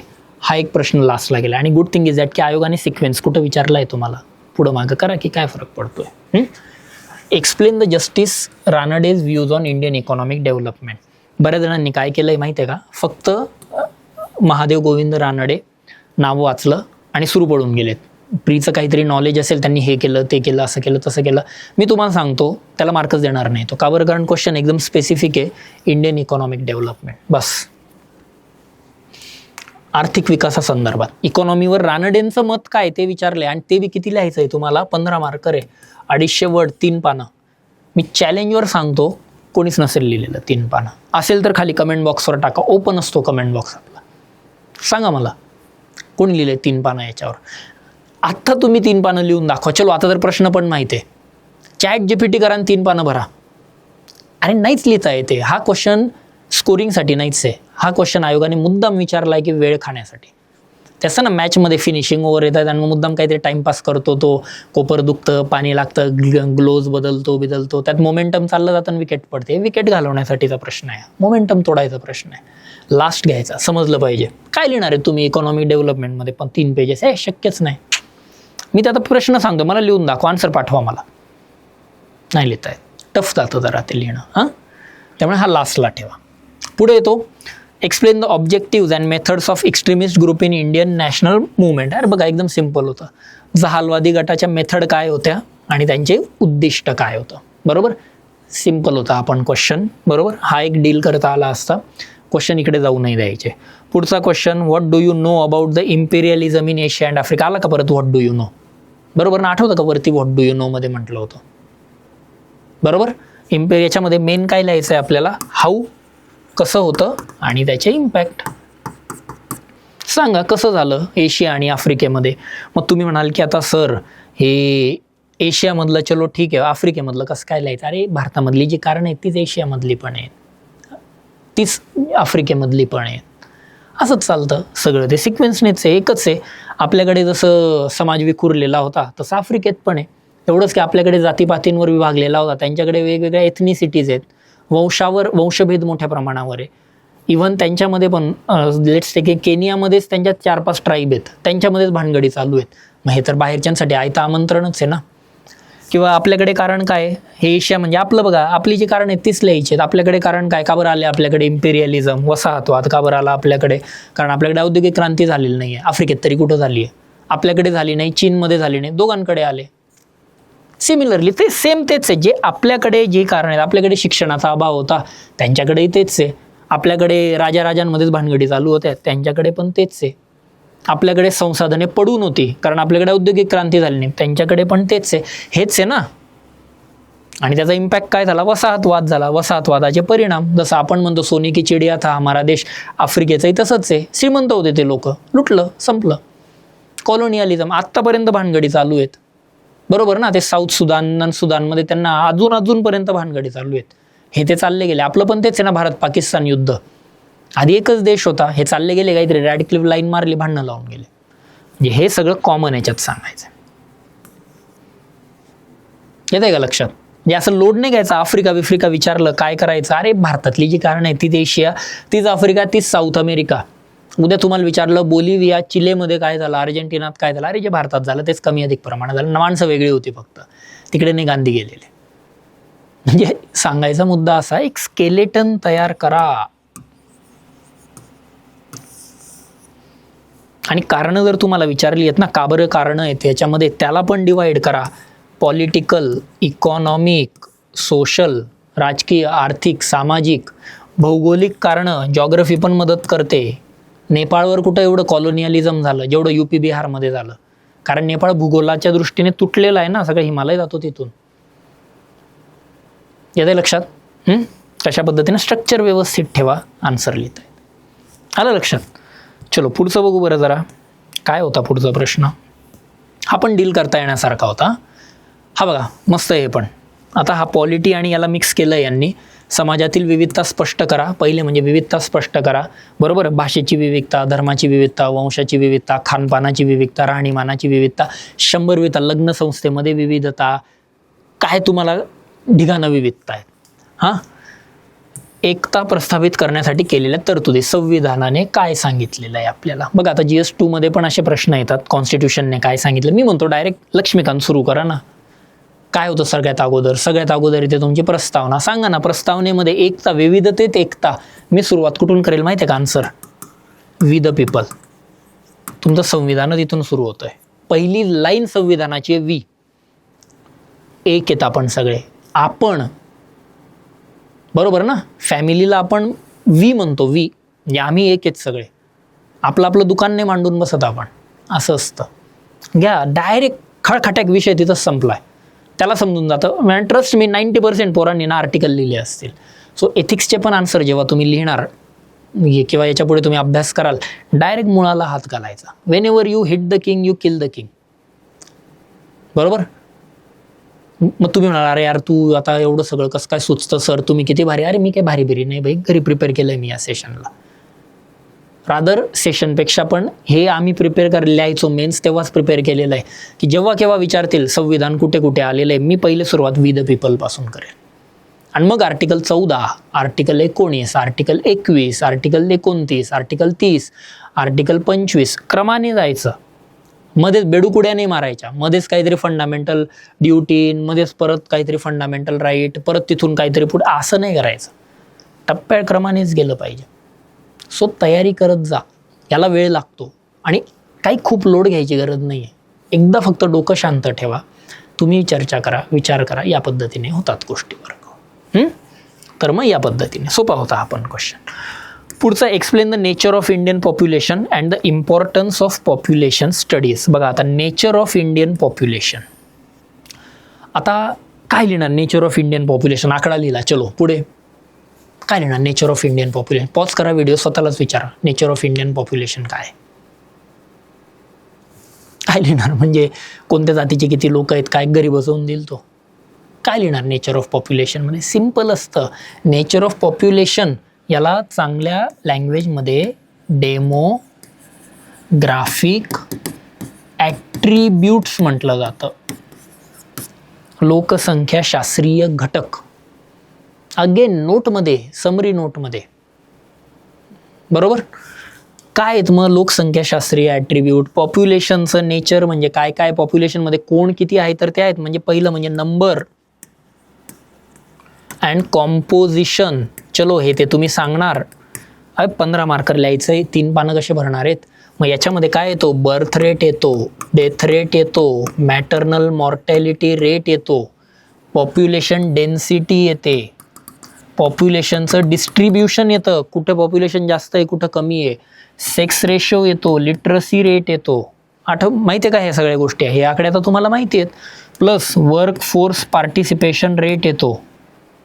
हे सगळं बघा, एक एक एक एक लाईन लिहा, 2-1.5 पानं इथंच भरून जातील. 1 2 3 4 5 6 7 8 9 10 पॉईंट तर इथंच झाले. त्यात या डिस्ट्रीब्युशनला मॅप काढा, कुठं लोकसंख्या जास्त आहे कुठं कमी आहे. बघा. आणि मी आधी पण म्हटलो होतो, जॉग्रफी आणि सोसायटीमध्ये महाराष्ट्र स्पेसिफिक क्वेश्चन येणार नाहीत. कुठे आले, काय लोड घेतात यार. हां. आणि विचारलं importance of population studies. Importance of population study, एखाद्या गोष्टीचा अभ्यास करण्याचं महत्त्व का बरं वाटतं. कारण काहीतरी प्रॉब्लेम आहे म्हणून तर महत्त्व, आपण गांभीर्याने घेतो ना ती विषय, किंवा आपल्याला काहीतरी प्रॉब्लेम आहे म्हणून आपण गांभीर्य, हे सेशन जर तुम्ही गांभीर्याने ऐकत असाल का बरं, कारण तुम्हाला माहिती आहे की आपल्याला लिहिता येत नाही आहे. तुम्हाला जर लिहिता आलं असतं तुम्ही कशाला हे सेशन पाहिलं असतं. एकदम क्लिअर सांगतो मी. Again let me be very blunt and हे काय उगाच काही झाकून मी ठेवणार नाही. मी पण जेव्हा प्रिपेअर करायचो, मला येत नाही म्हणून तर मी सेशन बघतो, फॅकल्टीकडे जातो, टीचरला विचारतो, मेंटरला विचारतो ना. मला आलं असतं मी कशाला महत्त्व वाटलं असतं मला त्याचं. म्हणजे काय, माझ्यामध्ये काहीतरी प्रॉब्लेम आहेत म्हणून मला इम्पॉर्टन्स आहे. म्हणजे पॉप्युलेशनमध्ये काहीतरी प्रॉब्लेम आहेत. थोडक्यात काय सांगायचं होतं तुम्हाला, भारतीय लोकसंख्येच्या समस्या, लोकसंख्येचा विस्फोट होतोय, मॅनेजमेंट नाही आहे, सेक्स रेशो घसरत चाललेला आहे, वर्कफोर्स, सगळ्या ज्या काही समस्या तुम्हाला माहिती आहे सगळ्या टाकायच्या आहेत. आणि नुसत्या समस्या नाही सांगायच्या, याला सोल्युशन द्यायचं. म्हणजे आन्सरमध्ये काय पाहिजे, हे सगळ्या गोष्टी, डेमोग्राफिक ॲट्रिब्यूट, इश्यू आणि मग सोल्युशन. येते लक्षात, आन्सर असं गेलं पाहिजे. ऑलराइट. असं. चलो थोड़ा आगे देखते. Explain the process of globalisation and its impact on. Explain the process of globalisation and its impact on agricultural class structure of India. कृषी वर्ग रचनेवर झालेले परिणाम. कृषी वर्ग रचना म्हणजे कृषीवर झालेले परिणाम, बस, जास्त लोड नाही घ्यायचा. कृषी वर्ग रचना म्हणजे काय, शेतकरी, कुठला शेतकरी, एवढं नाही डीपमध्ये जायचं. कृषी बघा, विषय भेटवा, काय हरकत. प्रॉब्लेम कुठे आहे माहिती आहे का, प्रोसेस ऑफ ग्लोबलायझेशन विचारले, व्हॉट इज ग्लोबलायझेशन नाही आहे विचारलेलं. कळतंय का. लिहून देतो मी, 90% लोकांनी फक्त व्हॉट इज ग्लोबलायझेशन लिहिलं असेल. इथंच तर रेस असते. तुम्ही म्हणतात ना युनिव्हर्सिटीला क्वेश्चन येतात, दाखवा कुठं आहे. अरे UPSC लेवलचा प्रश्न आहे हा. प्रोसेस ऑफ ग्लोबलायझेशन, प्रक्रिया विचारली आहे तुम्हाला, ग्लोबलायझेशन कसं होतं, व्याख्या लिहून आले आणि तुम्ही फक्त लिहिले की ग्लोबलायझेशनमध्ये येऊ ते प्रोसेस आहे. काय प्रोसेस आहे, डिसइंटिग्रेशन ऑफ USSR, सुरुवात कुठून होते? ॲडम स्मिथ, लॅसेस फेअर, मुक्त बाजारपेठा, ग्लोबलायझेशन, वसाहतवाद, शीतयुद्ध नंतर चायनीज रिव्होल्युशन, बरोबर. त्याच्यानंतर येतो USSR आधीचा, 91चं त्याचं विघटन, आणि मग भारतामध्ये आलेलं LPG. ही प्रोसेस आहे बाई, ही प्रोसेस असते ग्लोबलायझेशनची. आणि मग LPGवर थांबायचं नाही. 91मध्ये LPG झालंय, आज आपण राहतोय 2026मध्ये. मध्ये काय झालं? ICT revolution, it is the process of globalisation. Social media, process of globalisation. वाहतूक क्षेत्रात झालेली क्रांती, प्रोसेस ऑफ ग्लोबलायझेशन. क्लिकवर सगळं येतं, 3G 4G 5G 6G 7G, process of globalisation. Satellite, चंद्रावर गेलो, प्रोसेस ऑफ ग्लोबलायझेशन. सगळे ग्लोबलायझेशनच्या अंडर येतात. आणि मग त्याचा शेतीवर झालेला परिणाम. आणि परिणाम विचारलं की दोन येतो, पॉझिटिव्ह आणि निगेटिव्ह.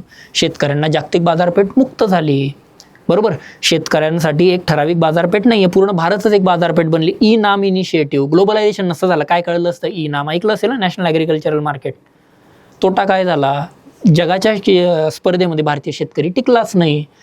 पाश्चात्य शेतीचं अंधानुकरण करण्यात आलं, त्यामुळे शेतीच्या पाण्याचा उपसा वाढला, बायोडायव्हर्सिटी खलास झाली, शेतीमध्ये लॉंग टर्म सस्टेनेबिलिटीच नाही राहिली, झाले कॅन्सर. दिलंय सगळं नोट्समध्ये, मी आता तेही सांगतो.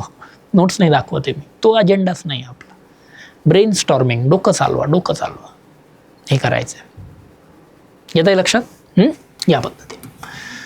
पुढे तो 17, discuss the historical context of communalism in India and its impact on contemporary society and suggest solution. बघा, सगळ्यात पहिले काय विचारले? हिस्टॉरिकल कंटेक्स्ट ऑफ कम्युनलिझम, सांप्रदायिकतेचा ऐतिहासिक संदर्भ. जुन्या काळापासून भारतामध्ये सांप्रदायिकता कशी आहे? सांप्रदायिकता म्हणजे काय? याच्यामध्ये दिलंय बघा ते, की कम्युनलिझम, सांप्रदायिकता म्हणजे, परत मी सांगतोय, हिंदू मुस्लिम म्हणजे सांप्रदायिकता नाही आहे. X community versus Y community is equal to सांप्रदायिकता. Simple definition. XY कोणी असू शकतं. बांगलादेश, आता तुम्ही म्यानमारमध्ये गेलात, म्यानमारमध्ये बुद्धिस्ट मेजॉरिटी आहे, त्यांनी रोहिंग्या मुसलमानांना बाहेर काढलं. हे कुठे हिंदू मुस्लिम आले? पण ते हेच आहे ना, काय म्हणतात त्याला? कम्युनलिझम. शिया सुन्नी कॉन्फ्लिक्ट, काय कशामध्ये टाकणार त्याला? कम्युनलिझम. तर तुम्हाला सगळं सांगायचं आहे आणि पेटायचं नाही आहे इथे. मुद्दाम हा प्रश्न विचारला आहे, हिस्टॉरिकल कंटेक्स्ट. एक प्रश्न असा असतो, आठवून बघा माझे लेक्चर, मी म्हटलेलो आहे, सोसायटीमध्ये एक प्रश्न असा विचारतात ना, तुम्ही माणूस कसं आहे ते कळतं. जर तुम्ही हिंदू मुस्लिमांवरच पेटले, प्रॉब्लेम नाही. प्रॉब्लेम आहे सांप्रदायिकता, आणि सांप्रदायिकताचा ऐतिहासिक पार्श्वभूमी विचारलेली आहे. याचा अर्थ दरवेळेस भारत भांडतच होता असं का दाखवतायत ना? अरे बाबा, ऐतिहासिक काळापासून भारतामध्ये नाही आहे भांडणं. श्वेतंबर दिगंबर जैनिझममध्ये पंथ आहेत, कुठं भांडणं झाली? शैव वैष्णव कुठं भांडणं झालेली आहेत? कमॉन, भारतात नाही आहे इतिहास. तुम्ही सांगा ना, तसं नाही आहे इतिहास. कुठं भांडणं झालेली आहे? जेव्हा बौद्ध धर्माचा प्रसार होत गेला, वाढत गेलेला आहे, कुठं भांडणं झालं? कुठं युद्ध झालेले आहेत? अशोकाने जे कलिंगाचं युद्ध केलं ते काय हिंदू वर्सेस बौद्ध वगैरे असे काही युद्ध होते का? अरे नाही आहे ते. भारतामध्ये सांप्रदायिकता वाढली कधीपासून आहे? तर सगळ्यात पहिलं म्हणजे परकीय आक्रमणांपासून वाढली, बरोबर, पहिली गोष्ट. दुसरी गोष्ट, त्याच्यामधल्या काळामध्ये ती थोडी कमी पण झाली, पण ब्रिटिश आल्यापासून ही वाढत गेलेली आहे. सो फोकस काय होता हिस्टॉरिकल कंटेक्स्टमध्ये? ब्रिटिशांपासून काय झालंय. मी तुम्हाला तेही सांगतो, 1857 नंतर विल्यम हंटरने इंडियन मुसलमान नावाचा ग्रंथ लिहिलाय, आणि तिथून मग फोडा आणि झोडा राजनीती आलेली आहे. मग तिथून खरं हे सगळ्या गोष्टी वाढत गेल्या. इथे खरं तुम्ही माणूस म्हणून कसे ते चेक केलं जात आहे, आणि मग त्याचा इम्पॅक्ट काय होतोय ते इम्पॅक्ट सांगा ना. मग त्याचे सांप्रदायिकतेचा पॉझिटिव्ह इम्पॅक्ट नसतो, नाही तर बस इथं मी परिणाम सांगितले नाही तर परत पॉझिटिव्ह इम्पॅक्ट होतो, निगेटिव्ह. पॉझिटिव्ह सांगितलं की बसले घरी तुम्ही, बरोबर. सांप्रदायिकतेचा निगेटिव्हच इम्पॅक्ट आहे. सलोखा कमी होतो, बंधुता कमी होते, समाजामध्ये दुफळी माजते, वगैरे वगैरे वगैरे. आणि त्याला सोल्युशन द्या. काय सोल्युशन आहे? काही सोल्युशन देतो बरं का, मी तुम्हाला तेही सांगतो. सोसायटीमध्ये सोल्युशन देत असताना आपण काहीतरी फिल्मी सोल्युशन देतो. काय? हिंदूंनी ईद साजरी करा, मुसलमानांनी दिवाळी साजरी करा, एकमेकांचे सण साजरे करा. कोण करतं? प्रॅक्टिकल सोल्युशन आहे का हे? असं थोडी आहे. अरे शाळेचा सिलेबस बदला ना तुम्ही. मूल्य शिक्षणाचा तास असतो शाळेमध्ये, गणित किंवा इंग्लिशवाले घेतात ते. अरे मूल्य शिक्षणाचा तास कंपल्सरी करा. शाळेपासून शिकवा मूल्य काय आहेत, भारतीय मूल्य. वसुधैव कुटुंबकम, भारतीय मूल्य कधी शिकणार पोरं? हे सोल्युशन आहे. सिलेबस बदला, new education policy, practical suggestion द्या, अधिकारी बनणार आहेत, बरोबर ना. डिसिजन मेकिंग आहे ना आपल्या हातामध्ये. सण साजरे करा, कसे साजरे करा, तुम्ही कराल का घरात साजरे? कोण करतं? नाही करत कोणीच नाही करत. मी काय कोणत्या एका पर्टिक्युलर कम्युनिटीला नाही दोष देते. अरे पण प्रॅक्टिकल सोल्युशनच नाही आहे. सोल्युशन काय, सिलेबस बदला तुम्ही. तसं त्या इन्क्लुझिव्ह सगळा सिलेबस आणा. सिनेमा वगैरे असतात त्याच्या थ्रू तुम्ही दाखवा पात्र सर्व इन्क्लुझिव्ह. अशा पद्धतीने गोष्टी वर्कआउट होतील. मग हे इथे येतं. हा प्रश्न एकदम ट्रिकी होता बरं का. हँडल विथ केअर असं म्हणेल मी ते. चलो मग खाली जाऊयात आपण आता. 3 प्रश्न 18, 19 आणि 20. ओके चलो मग काय होतं आता इथे पहिला प्रश्न. दक्षिण अमेरिका डायरेक्ट मी म्हणत सगळ्यात लास्ट, ये तो सबसे लास्ट में लूंगा मैं. रानडेंपेक्षाही शेवटचा प्रश्न मी हा ठेवेल. कसं, ठळक वैशिष्ट्य त्यांचे महत्त्व सांगा. Physical divisions of north. आता एवढा काही लोड घ्यायची गरज नाही. बघा आता पहिला काय होतं, अरे नॉर्थ अमेरिका आपल्याला काहीच माहिती. मी काय म्हणतो, भारताला कम्पेअर करा ना. भारतामध्ये आपण काय काय बघतो. भारतामध्ये आपण बघतो माउंटन, रिव्हर्स, बरोबर, कोस्ट, प्लेन, प्लॅटू, आयलंड. बस संपला विषय. आता तुम्ही म्हणाल सर नॉर्थ अमेरिकेमधलं असं काय गोष्टी आहेत, आठवून बघा. जेवढं आठवलं तेवढं ठीक आहे, नाही आठवलं सोडून द्या. माउंटनबद्दल रॉकी माउंटन आहे हे ते आठवेल ना. सांगा रॉकी माउंटन आहे, प्लेट अशा आल्या, डायग्राम काढा मस्तपैकी. पॅसिफिक रिंग ऑफ फायरचा पार्ट येतो तो त्यामध्ये ते, बरोबर ना. कॉन्व्हर्जंट प्लेट बाउंड्री येतात, मग तिथे बरेचसे व्होल्कॅनोज तयार झालेले, तिथे भूकंप प्रवण क्षेत्र लिहिता नाही येते काय, बरोबर. रिव्हर्सबद्दल एखाद दुसरे, मिसिसिपी, मिसुरी नावाची नदी आहे, हडसन नावाची नदी आहे, कोलोरॅडो नावाची नदी आहे. कोलोरॅडो नावाची नदी ही ग्रँड कॅनियॉनमधून वाहते, बरोबर. झालं. कोस्टलाईनबद्दल ठीक आहे, नाही माहिती कोस्टलाईनबद्दल, जाऊ द्या. प्लेनबद्दल सांगू शकतात, प्रेरीची मैदानं आहे, त्या प्रेरीच्या मैदानावरून चिनूक वारा वाहतो, बरोबर, म्हणून त्याला स्नो इटर म्हटलं जातं. ह्या गवताळ प्रदेशामध्ये गव्हाची शेती मोठ्या प्रमाणावर होते. झाले की आन्सर. तेच विचारलंय ना, फिजिओग्राफिक डिव्हिजन्स. तुम्ही म्हणाल की आता सर हे अरे असेच असतात, बरोबर. आयलंड्स कुठे कुठे आहेत का नॉर्थ अमेरिकेमध्ये? आयलंड आहेत. कुठले आहेत नॉर्थ अमेरिकेमधले आयलंड? आणि नॉर्थ अमेरिका म्हणजे फक्त USA नाही, कॅनडा पण येतो, मेक्सिको पण येतो, खालचा मधला पट्टा पण येतो, ते होंडुरास वगैरे जे देश आहेत ते. माझं मॅपिंगचं सेशन बघा, मी तेव्हा पण म्हटलेलो सेशन, जेव्हा मी वर्ल्ड मॅपिंगचं मॅरेथॉन टाकलंय मी तेव्हाही म्हटलेलो MPSC मेन्सवाल्यांनी पण बघा.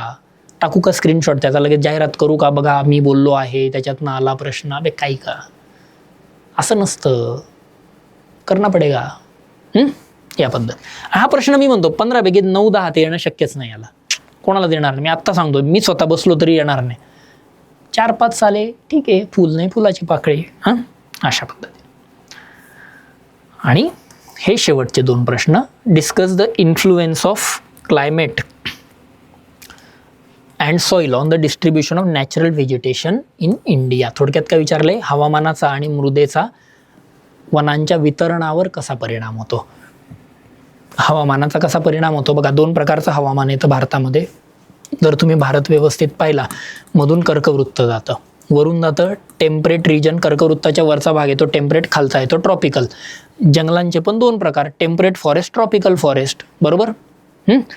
त्याच्यानंतर क्लायमेट, पाऊस जास्त असेल तर वेट सदाहरित, पाऊस थोडा कमी झाला काय पानझडी डेसिड्युअस, त्याच्यापेक्षा कमी झाला थॉर्नी, करा contribute. Temperate evergreen forest, temperate deciduous forest. Tropical evergreen forest, tropical deciduous forest.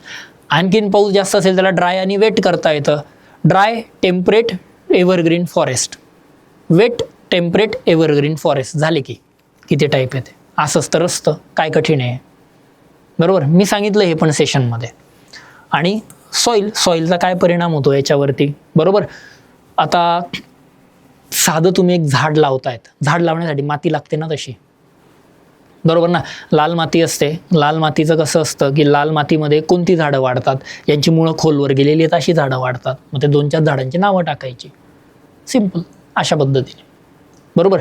किंवा तुम्ही जर हे बघतात की गंगेच्या मैदानामध्ये काय असतात की माती भुसभुशीत आहे ना, म्हणजे ती सॉफ्ट सॉईल आहे, जर मुळं आरामात पेनिट्रेट होतं. फर्टाईल सॉईल आहे, माती चांगली आहे, मुळं खोलवर जातच नाहीत, अशा प्रजाती इथं सापडतात. हा पण बऱ्यापैकी थोडा टफ होता. कशामुळे? सॉईलमुळे. तुम्हाला काही प्रजातींची नावं वगैरे सांगायची होती ती, म्हणून मी हा ठेवेल. म्हणजे मग माझे कुठले प्रश्न शेवटी होते, तो एक आपला मड व्होल्कॅनोवाला, रानडेंचा, हा अमेरिकेचा, आणि हा रानडेंचा प्रश्न 15 मार्कर, उत्तर अमेरिकेचा 15 मार्कर, हा 15 मार्कर 45 ते 10 मार्कर 55, आणि हा जो शेवटचा आहे characteristics and weather temperate cyclone, चलो टेम्परेट सायक्लोन समशीतोष्ण कटिबंधीय आवर्त, ओके एकदम बरोबर. काहींनी म्हणजे मी काल अगेन टेलिग्राम गो थ्रू करत होतो, अरे यार काही जणांनी एवढे उतावीळ झालेले आहेत की आमच्या नोट्समधून कसं आलं ते दाखवलं आणि ट्रॉपिकल सायक्लोन टाकले. अबे हे टेम्परेट सायक्लोन आहे, उतावळा नवरा गुडघ्याला वाशी, वाच तरी प्रश्न दादा क्लेम करायच्या आधी. टेम्परेट सायक्लोन आहे हे, टेम्परेट सायक्लोन समशीतोष्ण कटिबंधीय आवर्त, उष्ण कटिबंधीय नाही विचारलंय. टेम्परेट सायक्लोन फ्रंट असतात तिथं बरोबर. हे असं चित्र आहे त्याचं, हे असं तुम्ही ते NCERTत वगैरे पाहिलं असेल, हे असं ये है वो चीज, हे दाखवायचं आहे काही काय हे सांगायचं होतं इथं. आणि सगळ्यात शेवटचं म्हणजे short note on Shakti cyclone, Shakti cyclone विचारलंय बरोबर. हे मग ऑक्टोबर वगैरे मध्ये आलेलं आहे जनरली, हे आपल्या एरियामध्ये. मग सांगा काय आपलं ठरलेलं आहे, शॉर्ट नोट विचारलंय म्हणजे हाऊ आणि इम्पॅक्ट झालं अशा पद्धतीने. आणि मग शेवटी हे जे 55 मार्काचं होतं मग मी ते लास्टला घेतलं असतं. अशा पद्धतीने हा पेपरचा आपला फ्लो गेला, जाणं अपेक्षित होतं. येतंय लक्षात काय कशा पद्धतीने हा पेपर डील व्हायला हवा होता तर. सो ब्लाइंडली फक्त नोट्समधून मला तेही दाखवायचं आहे. चलो आय होप हे इथेपर्यंत तर क्लिअर असेल की पेपर कशा डील व्हायला हवा होता, काय काय रफ एक्सपेक्टेड होतं. डिटेल याचं डिस्कशन वगैरे आपण नंतर घेऊयात. काय अपेक्षित होतं आता चलो आपण जर आणखीन जर याच्यामध्ये हे पाहिलं, एकच मिनिट फक्त. यस या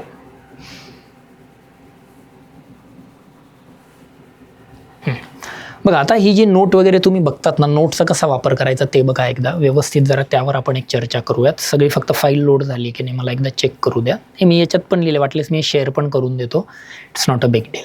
काय म्हणजे याच्यात काय असं वेगळं सांगायची गरज काय असतं. बऱ्याच वेळा आपण तुम्ही काय करतात, तो शाळा कॉलेजचा अप्रोच बघतात की नोटमधली गोष्ट जशीच्या तशी तुम्ही पेपरमध्ये शोधायचा लिहायचा प्रयत्न करतात. तसं नाही आहे, डिस्क्रिप्टिव्हचा पॅटर्न तसा नाही आहे बाबांनो. अतिशय मी कळकळीने तुम्हाला सांगतोय किंवा तुम्हाला सांगणाऱ्यांनाही मी सांगतोय जे हे व्हिडिओ बघत असतील की बाबांनो हा व्हिडिओ बघा, सांगा तरी नीट व्यवस्थित. Answer writing begins where your books end. तुम्हाला तुमचं डोकं लावायचं, घोका ओकाची परीक्षा नाही आहे ही. जर तुम्हाला विचारलंय what do you know about the cultural heritage of India, जर विचारलंय, हे लिस्ट तर मी पण दिलेली आहे, पण मी तुम्हाला आत्ता सांगतो ही नोट्स अशी लिहिली तर मार्क येणार नाही येणार, तेही सांगतोय मी. मग तुम्ही सर कसं क्लेम करता, अरे मी कुठं क्लेम करतोय बाबा, रादर करायलाही नको कोणी. आन्सर रायटिंग वेगळी एक्झाम आहे, परत सांगतोय मी. तुम्ही जेव्हा आता GS 3-4ला जाणार, डोकं लावा, स्ट्रक्चर तयार ठेवा. कल्चर आलं की मी डोक्यामध्ये टँजिबल इंटँजिबल असंच लिहिणार आणि मग त्याच्यामध्ये हे सगळं बसवणार. हे फक्त एक्झाम्पल आहेत नोट्समध्ये. कुठं आहे बघा, काय दिसतंय का, झूम करतो वाटल्यास. हे बघा हे एक्झाम्पल आहेत, fort, palace, stepwell, civic, architecture, Archer, बाकीचे खाली भरपूर आहे त्या नोटमध्ये, अख्खे नोट नाही दाखवत. सो तुम्ही स्ट्रक्चर व्यवस्थित बनवा आणि ते फिट करायचा प्रयत्न करा. वारकरी संप्रदायाचे तत्वज्ञान, हे बघा इकडं सगळं दिलंय, ओरिजिन एवढं नाही लिहायचं आहे, फक्त तुम्हाला फिलॉसॉफी विचारले. बघा इक्वॅलिटी आहे का, आलंय का, simple rituals, moral, ethical, community participation, असं भजन, कीर्तन, अभंग. तुम्हाला जसंच्या तसं नाही लिहायचंय. 14 ते 47 अख्खं नाही आहे ना नोटमध्ये. मी डायरेक्ट दिलंय बघा, हे मी स्वतः म्हणतोय माझ्या नोटमध्ये नाही येते लिहायला. ते कामगार चळवळ ते कुठं पण मेन्शन केलं असेल, पण यार हा क्वेश्चन लिहायला तुम्हाला फ्लोमध्ये लिहिलं गेलं होतं. येतंय का लक्षात, जसंच्या तसं नोटमध्ये मिळणार नाही. 21 अपेक्षित नाही आहे या एक्झामला. परत पुढे गेलो, नौदलाचा उठाव, बरोबर सगळ्यांना माहिती आहे. याच्यासाठी पण स्पेशल तुम्हाला एका पॅरेग्राफच्या वर कुठंच सापडणार नाही, तुम्हाला थोडंसं फुगवावं लागतं. ते काय झालं, ब्रिटिश कसे गेले, मग नौदलाच्या उठावानंतर मग त्यांनी कुठलं क्रिप्स मिशन आणलं का, कॅबिनेट आणलं का, ॲटलीस्ट डिक्लेरेशन आणलं, सगळ्या गोष्टी बघाव्या लागतात. आलंय का लक्षात. सविनय कायदेभंग बघा, हे आता हे जे सोपेत इम्पॉर्टन्स आहे बघा इकडे दिलेलं आहे. रिॲक्शन आणि का बरं लॉन्च केली, त्याचे इम्पॅक्ट काय, कशा पद्धतीने, असे प्रश्न ठीक आहेत. किंवा हा बघा, what do you know about the reorganisation of, याच्यामध्ये व्हॉट डू यू नो वाला विचारलेला आहे. पण बरोबर पॉलिटी पक्क असेल म्हणजे तुम्हाला आता पोस्ट इंडिपेंडन्स आन्सर पॉलिटीमधून उचलावं लागतं. कळतंय का कशा पद्धतीने डील होतात. काही पण नाही यार, म्हणजे come on man. So notes blindly follow करू नका, लिंकेजेस लावत जा, डोकं ओपन ठेवा आणि ट्रस्ट मी राहतो ओपन. शांत राहा फक्त. मी आता तुम्हाला एक मस्त गंमत पण सांगणार आहे शेवटी. बघा हे बघा, मुंबई औद्योगिक शहर आहे ना, मी काय केलं फक्त स्ट्रक्चर दिलं. हे स्ट्रक्चर येणार राव. Natural resources, raw material, urbanisation, climate and soil, energy supply, skilled workforce, water availability, transportation, infrastructure, topography, market. झालं ना. काय एवढं सगळं आलं की मुंबई डेव्हलप होतं. मुंबई काय उद्या लंडन डेव्हलप झालंय असंच. उद्या एक्सवायझेड तुम्ही नवीन शहर बसवा, ह्या गोष्टी टाका, शहर बस जात आहे. एवढाच अभ्यास करा. हेच तर असतं ना. हे मुंबई कुठं सापडेल नोट्समध्ये? काही पण क्लेम करू का मग माझ्या नोट्समधून आलाय हा प्रश्न? अरे सिलेबस दिलाय हा. मड वोल्कॅनो कुठं आहे? मड वोल्कॅनोमध्ये बघा इथं चित्रबित्र पण दिलंय, पण मी मड वोल्कॅनो बोललोय का कुठं? पण लॉजिक लावा. मड म्हणजे काय? राख निघते. इथं लिहिलंय बघा, हे कॉम्पोजिट ऑफ स्ट्रॅटो वोल्कॅनो, डायग्राम दिलेले, चित्र दिलेले. असं सुनामी, हे घ्या, सुनामीची उत्पत्ती, ओरिजिन, हा स्ट्रेट फॉरवर्ड आहे. त्याचं लगेच ॲप्लिकेशन दिलेलं आहे. हे नोट तुम्हाला डायरेक्टली नाही आहेत. भूकंपाची कारणं आणि अर्थक्वेक प्रोन झोन. हे बघा, आता हे जे पहिलं आहे अर्थक्वेक, हे मी GS1 मध्ये दिलंय, आणि हा जो टेबल दिलाय हा GS3 मध्ये दिलाय, कारण डिझास्टर मॅनेजमेंट तिथं आहे. मग आता GS1 साठी 3चं काहीच लिंक नाही का? केली आहे ना. हे काय 3 मधला मॅप त्यांनी 1 मध्ये विचारलाय. काय करणार तुम्ही? आयोगाला पत्र लिहिणार का की नाही नाही असं का बरं विचारलं? अरे हो गया सो हो गया. You cannot claim that. ऑब्जेक्टिव्हमध्ये प्रश्न कॅन्सल होतात, डिस्क्रिप्टिव्हमध्ये कसे कॅन्सल होतील? ठीक आहे. हे 3 मधलं 1 मध्ये उचलायचं आहे, टाकायचं आहे. म्हणून हे 3च आहे. ज्यांना माहिती आहे आपल्या ज्या समरी नोट्स आहे, समरी नोट मधला ग्राफ या, मॅप या, असं असतं ते. लिंक लावायचे आहेत. हिमनदी बघा, ग्लेशियर, वॉटर रिसोर्स, काय परिणाम होतो, कसा हे बघा, आणि डिझास्टरचा पण अँगल. हे बघा, हे खाली डिझास्टरचा आहे ग्लॉफ. हे डिझास्टरचा टेबल आहे. हा डिझास्टरचा टेबल इकडे लिंक करायचा आहे. अशा पद्धतीने आन्सर रायटिंग चालते. फक्त नोट्समधून आलंय किंवा क्वेश्चन पेपरमधून आलंय, nobody can claim that. मी स्वतःही नाही करत आहे. मी परत परत तेच सांगतोय. तो आपलं डोकं ठिकाणावर ठेवा. पॅनिक होऊ नका. तुमच्याकडे अजून पण 1000 मार्काचा पेपर पडलेला आहे. You still have 1000 marks to fetch. आणि फ्रेशरला तर मी सांगतोय आत्तापासूनच तुम्ही याच्यावर जरा पायाभरणी करा. हे बघा, रानडेंबद्दल आहे, एवढंच दिलंय मी पण नोटमध्ये, एवढंच दिलेलं आहे. फादर ऑफ इंडियन इकॉनॉमिक्स वगैरे म्हटलंय. अरे नाही देता येत. एवढं मोठं 100च्या वर समाज सुधारक आहे, सगळं कसं काय देऊ यार? प्रॅक्टिकली शक्य आहे का? बरोबर. जहालगतवादाची हे बघा, त्याच्यामध्ये ते बंगाल याच्यामध्ये कसं झालंय काय ते सगळे इथे बघा. आफ्रिका आणि एशिया बघा, इकडे कॉमन दिले, इम्पेरियलिझम, कॉलोनियलिझम, कॉजेस ऑफ इम्पेरियलिझम कॉमन आहेत बघा. सर्च फॉर रॉ मटेरियल जे भारतात आहे तेच आफ्रिकेत पण आहे ना. पुढे दिलं न्यू मार्केट. आफ्रिका पण त्यांच्यासाठी नवीन मार्केट, भारत पण, एशिया पण न्यू मार्केट. हीच कारण आहेत ना. Political causes, national prestige, competition, desire, social, white man's burden, missionary activities, याच्यामुळेच तर आफ्रिकेन भारतात इम्पेरियलिझम आलं नाही काय. नोटमधलेच आहेत. शब्दच्या शब्द नाही सापडणार. मी फक्त तुम्हाला स्केलेटन देणार आहे. तुमचं काम तेच आहे, फक्त स्केलेटन लक्षात ठेवा. यू कॅनॉट प्रिडिक्ट की मेन्सला क्वेश्चन कसा येईल. उद्या बोलिव्हियामध्ये विचारलं तुम्हाला कसं झालं वसाहतवाद, काय लिहिणार राव? खाली आलो, हे बघा, विविधता स्पष्ट करून, हे घ्या, डायव्हर्सिटी इन इंडिया घ्या, सांगून देतो इथंच. हे अख्खी एवढी मोठी नोट दिली आहे, सगळं पाठ करणार का? आणि पॉईंट फॉर्मॅटमध्ये. ठीक आहे. Racial, religion, linguistic, culture, so याची मराठी पण आहे, ते मराठी इंग्लिश नाही करत आहे मी आता. Language, performing art, visual art, cuisine, clothing, ritual, हे काय किती आहेत? ढिगाण आहे. डायग्राम बी दिलेली आहे तुम्हाला तिथं. लोकसंख्येवरच आहे ना. हे बघा, लोकसंख्येचं नेचर विचारलंय मी तुम्हाला, बरोबर. हे बघा, इथं लिहिलंय की salient feature, largest population, slow growth, demography, diverse, youth population, uneven distribution, rural urban, sex ratio, ethnic, language, religion, dependency, life expectancy, migrate, घ्या, हे सगळे फॅक्टर आहे, दिलंय नोटमध्ये, घ्या. तेच हवं आहे तुम्हाला ते. आणि त्याचे पॉप्युलेशन काय विचारलंय ते, इम्पॉर्टन्स ऑफ पॉप्युलेशन स्टडीज, याच्यामध्ये कॉन्सिक्वेन्सेस दिले. मायग्रेशन हे खालच्या ह्याच्यात दिले, मी सगळी नोट नाही दाखवत. सो अशा पद्धतीने प्रोसेस ऑफ ग्लोबलायझेशन कशी झालेली आहे बघा. की एलिमेंट्स काय काय, ते प्रोसेस कशी झालेली आहे ग्लोबलायझेशनची, आणि त्यात ॲग्रिकल्चर सेक्टरवर काय काय इम्पॅक्ट झाला आहे, बरोबर. हे इथं सांगितलं. आता हा जो स्नॅपशॉट आहे हा GS3 मधला आहे. ॲग्रिकल्चरवर होणारा परिणाम GS3 मध्ये ना. ॲग्रिकल्चर केलं का लिंक त्यांनी GS1ला? देतो ना तुम्हाला एकत्र करून. सो लिंकेजेस डेव्हलप करा, उड्या मारा. 10वी 12वी युनिव्हर्सिटी एक्झाम नाही आहे ही, मी परत परत सांगतोय. असं हे बघा, हे कसं सेक्टर वाईज इम्पॅक्ट कसा झाला आहे. कम्युनॅलिझम तेच आहे अगेन, काय काय इश्यू झाला, इम्पॅक्ट काय झाला, कसा झाला. हे बघा, तुम्ही म्हणतात ना की कम्युनॅलिझम कसं आहे बघा. डिस्कस द हिस्टॉरिकल कंटेक्स्ट बघा. हिस्टॉरिकल लिगसी काय आहे, ब्रिटिशांची डिवाइड अँड रूल पॉलिसी. मी काय औरंगजेब लिहिलंय का इथे, काय हिंदू मुसलमान लिहिलंय बघा. दिसतंय का हे? काय थोडं झूम करतो, चलो दाखवतो तुम्हाला. हाच आहे ना प्रश्न, आहे का हिस्टॉरिकल लिगसी दिसतंय काय? काय British divide and rule policy ना? कमी एन्शियंट मेडायवल अरे नव्हतं बाबा भारतामध्ये, होतं पण कमी प्रमाणावर होतं. जेवढं दाखवलं जातं तेवढं नाही. व्हॉट्सॲप बघून पेटायचं नाही. Come on. ब्रिटिशांची पॉलिसी आणि दुर्भाग्यपूर्ण आपण त्याच पॉलिसीला बळी पडतोय. ब्रिटिशांची पॉलिसी आहे डिवाइड अँड रूल. नावानिशी सांगतो, विल्यम हंटरने लिहिलं आहे इंडियन मुसलमान्स. 1857च्या उठावाचा सगळ्यात धोका त्यांना तोच जाणवला की हे सोबत कसे लढतायत. सर सय्यद अहमद खान आधी तो सपोर्टमध्ये होता, नंतर तो काँग्रेसच्या अगेन्स्ट गेलाय. कम ऑन, अभ्यास व्यवस्थित करा. बरोबर. हे घ्या, आफ्रिकेच्या प्राकृतिक विभागांच्या हा प्रश्न कसा डील करणार? ब्लँक सोडून दिलंय मी डायरेक्ट. काय काय नाहीच लिहिता येत तर हा. नैसर्गिक वनस्पतींच्या वितरणावर हवामानाचा परिणाम. हे बघा, natural vegetation in India, tropical evergreen. हेच आहे ना ट्रॉपिकल एव्हरग्रीन, कुठं कसं क्लायमेट स्ट्रक्चर आणि कोणत्या कोणत्या प्रजाती आहेत. आणि शेवटचं म्हणजे तुमचं काय येतं हे घ्या, कॅरेक्टरिस्टिक्स ऑफ काय टेम्परेट सायक्लोन. हे घ्या, टेम्परेट सायक्लोन कुठं सापडतं, स्ट्रक्चर, फॉर्मेशन आणि अशा पद्धतीने त्या गोष्टी या चालतात. अशा पद्धतीने हे सगळं आपलं आहे. येतं लक्षात. सो अननेसेसरी क्लेम करण्यात काही अर्थ नाही. सांगायचा मुद्दा, तुम्ही पण अजिबात चलबिचल होऊ नका की हे वाचलं की ते वाचलं की. बेसिक कोर आहे तेवढं पहा, व्यवस्थित आन्सर रायटिंग प्रॅक्टिस करा, डोकं थंड ठेवा. काही प्रॉब्लेम आला मला विचारा, भेटा, बोला, चर्चा करा, गोष्टी मार्गी लावा.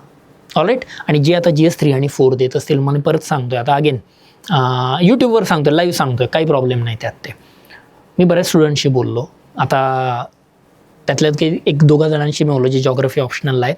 ते सांगत होते सर आमच्याकडे एसेच्या पेपरला लँग्वेजच्या पेपरला 24 जणांचा ब्लॉक असतो, त्याच्यापैकी 21 जण आले होते. बरोबर. लँग्वेजमध्येच कळून गेलं काही जणांना लिहिणं नाही जमते. एसेच्या पेपरला सर त्यातले 21 पैकी 20 जण आलेले, म्हणजे 1 जण ॲबसेंट होता. GS 1च्या पेपरला सर 18 आले. GS 2च्या पेपरला फक्त 14 जण प्रेझेंट होते. 14 मधले 5-6 जण शेवटी झोपून घेतलं होतं त्यांनी. म्हणजे बघा गळती कशी लागते. जो टिकला तो गेला पुढे. बस याचं प्रिन्सिपल सिम्पल आहे. पेपर डिसेंट अटेम्प्ट करा. माझं म्हणणं असेल की हा जो GS 1चा पेपर आहे 220पर्यंत हा एक डिसेंट अटेम्प्ट आहे. 220च्या खाली थोडं मी म्हणेल की आणखी पुश करायला पाहिजे, पण 220+ is a really good attempt. कारण 2-3 प्रश्न जराशे टफ होते. टिकून राहा शेवटपर्यंत. नाही लिहितं जे या भ्रमात होते ना, जाऊन लिहून येऊ त्या दिवशी काय होतं, लिहायला काय जातं, आम्ही ते खूप लिहिलंय, काय झालं? का बरं नाही लिहिला मग पेपर? सोपं असतं ना आन्सर रायटिंग. सगळं वाचलंय ना, प्रश्न स्ट्रेट फॉरवर्ड होते ना, का नाही लिहिलं? मग मजा नाही घेते कोणाची. सांगायचा मुद्दा असा, don't take answer writing lightly. Serious राहा. हे फ्रेशरसाठी पर्टिक्युलरली माझं सांगणं आहे. सिरियस राहा, आत्तापासून कामाला लागा आणि सो वेड्यासारखं लिहित नका बसू, ते चेक करून घेत जायचं. आलंय लक्षात? तर मग अशा पद्धतीने हे सगळं आपलं टोटल आन्सर रायटिंगचं चालतं. ऑलराईट. पेपर अशा पद्धतीने होता. नो बडी कॅन क्लेम याच्यातून आलाय त्याची. याच्यातून मी म्हणतो जो क्लेम करतो ना, that person is showing the shallowness of himself only. कळलंच नाही भाई मग तुम्हाला आन्सर रायटिंग काय असतं, तर ती येणारच आहे. 10 पानांचा तर सिलेबस आहे. प्रश्न कुठनं बा? हे घ्या, मी ते सगळेच दाखवून दिले. 20च्या 20 करू का क्लेम? आयोगाचा पेपर मला सगळं माहीत असतं, मी काय खूपच असं प्रकांड पंडित आहे वगैरे. अरे नाही रे बाबा, असं नाही चाललं. So hold your grounds, properly चालून द्यात. काही डाऊट असेल तर मला सांगा, आपण भेटू, बोलू, चर्चा करू आणि डिस्कस करू मग. ठीक आहे, चलो मग all the best guys, take care, bye, see you. आणि भेटूच मग आपण परत आता बाकीच्या पेपर्सच्या पण तशा डिस्कशनसाठी. चलो मग all the best, bye, take care.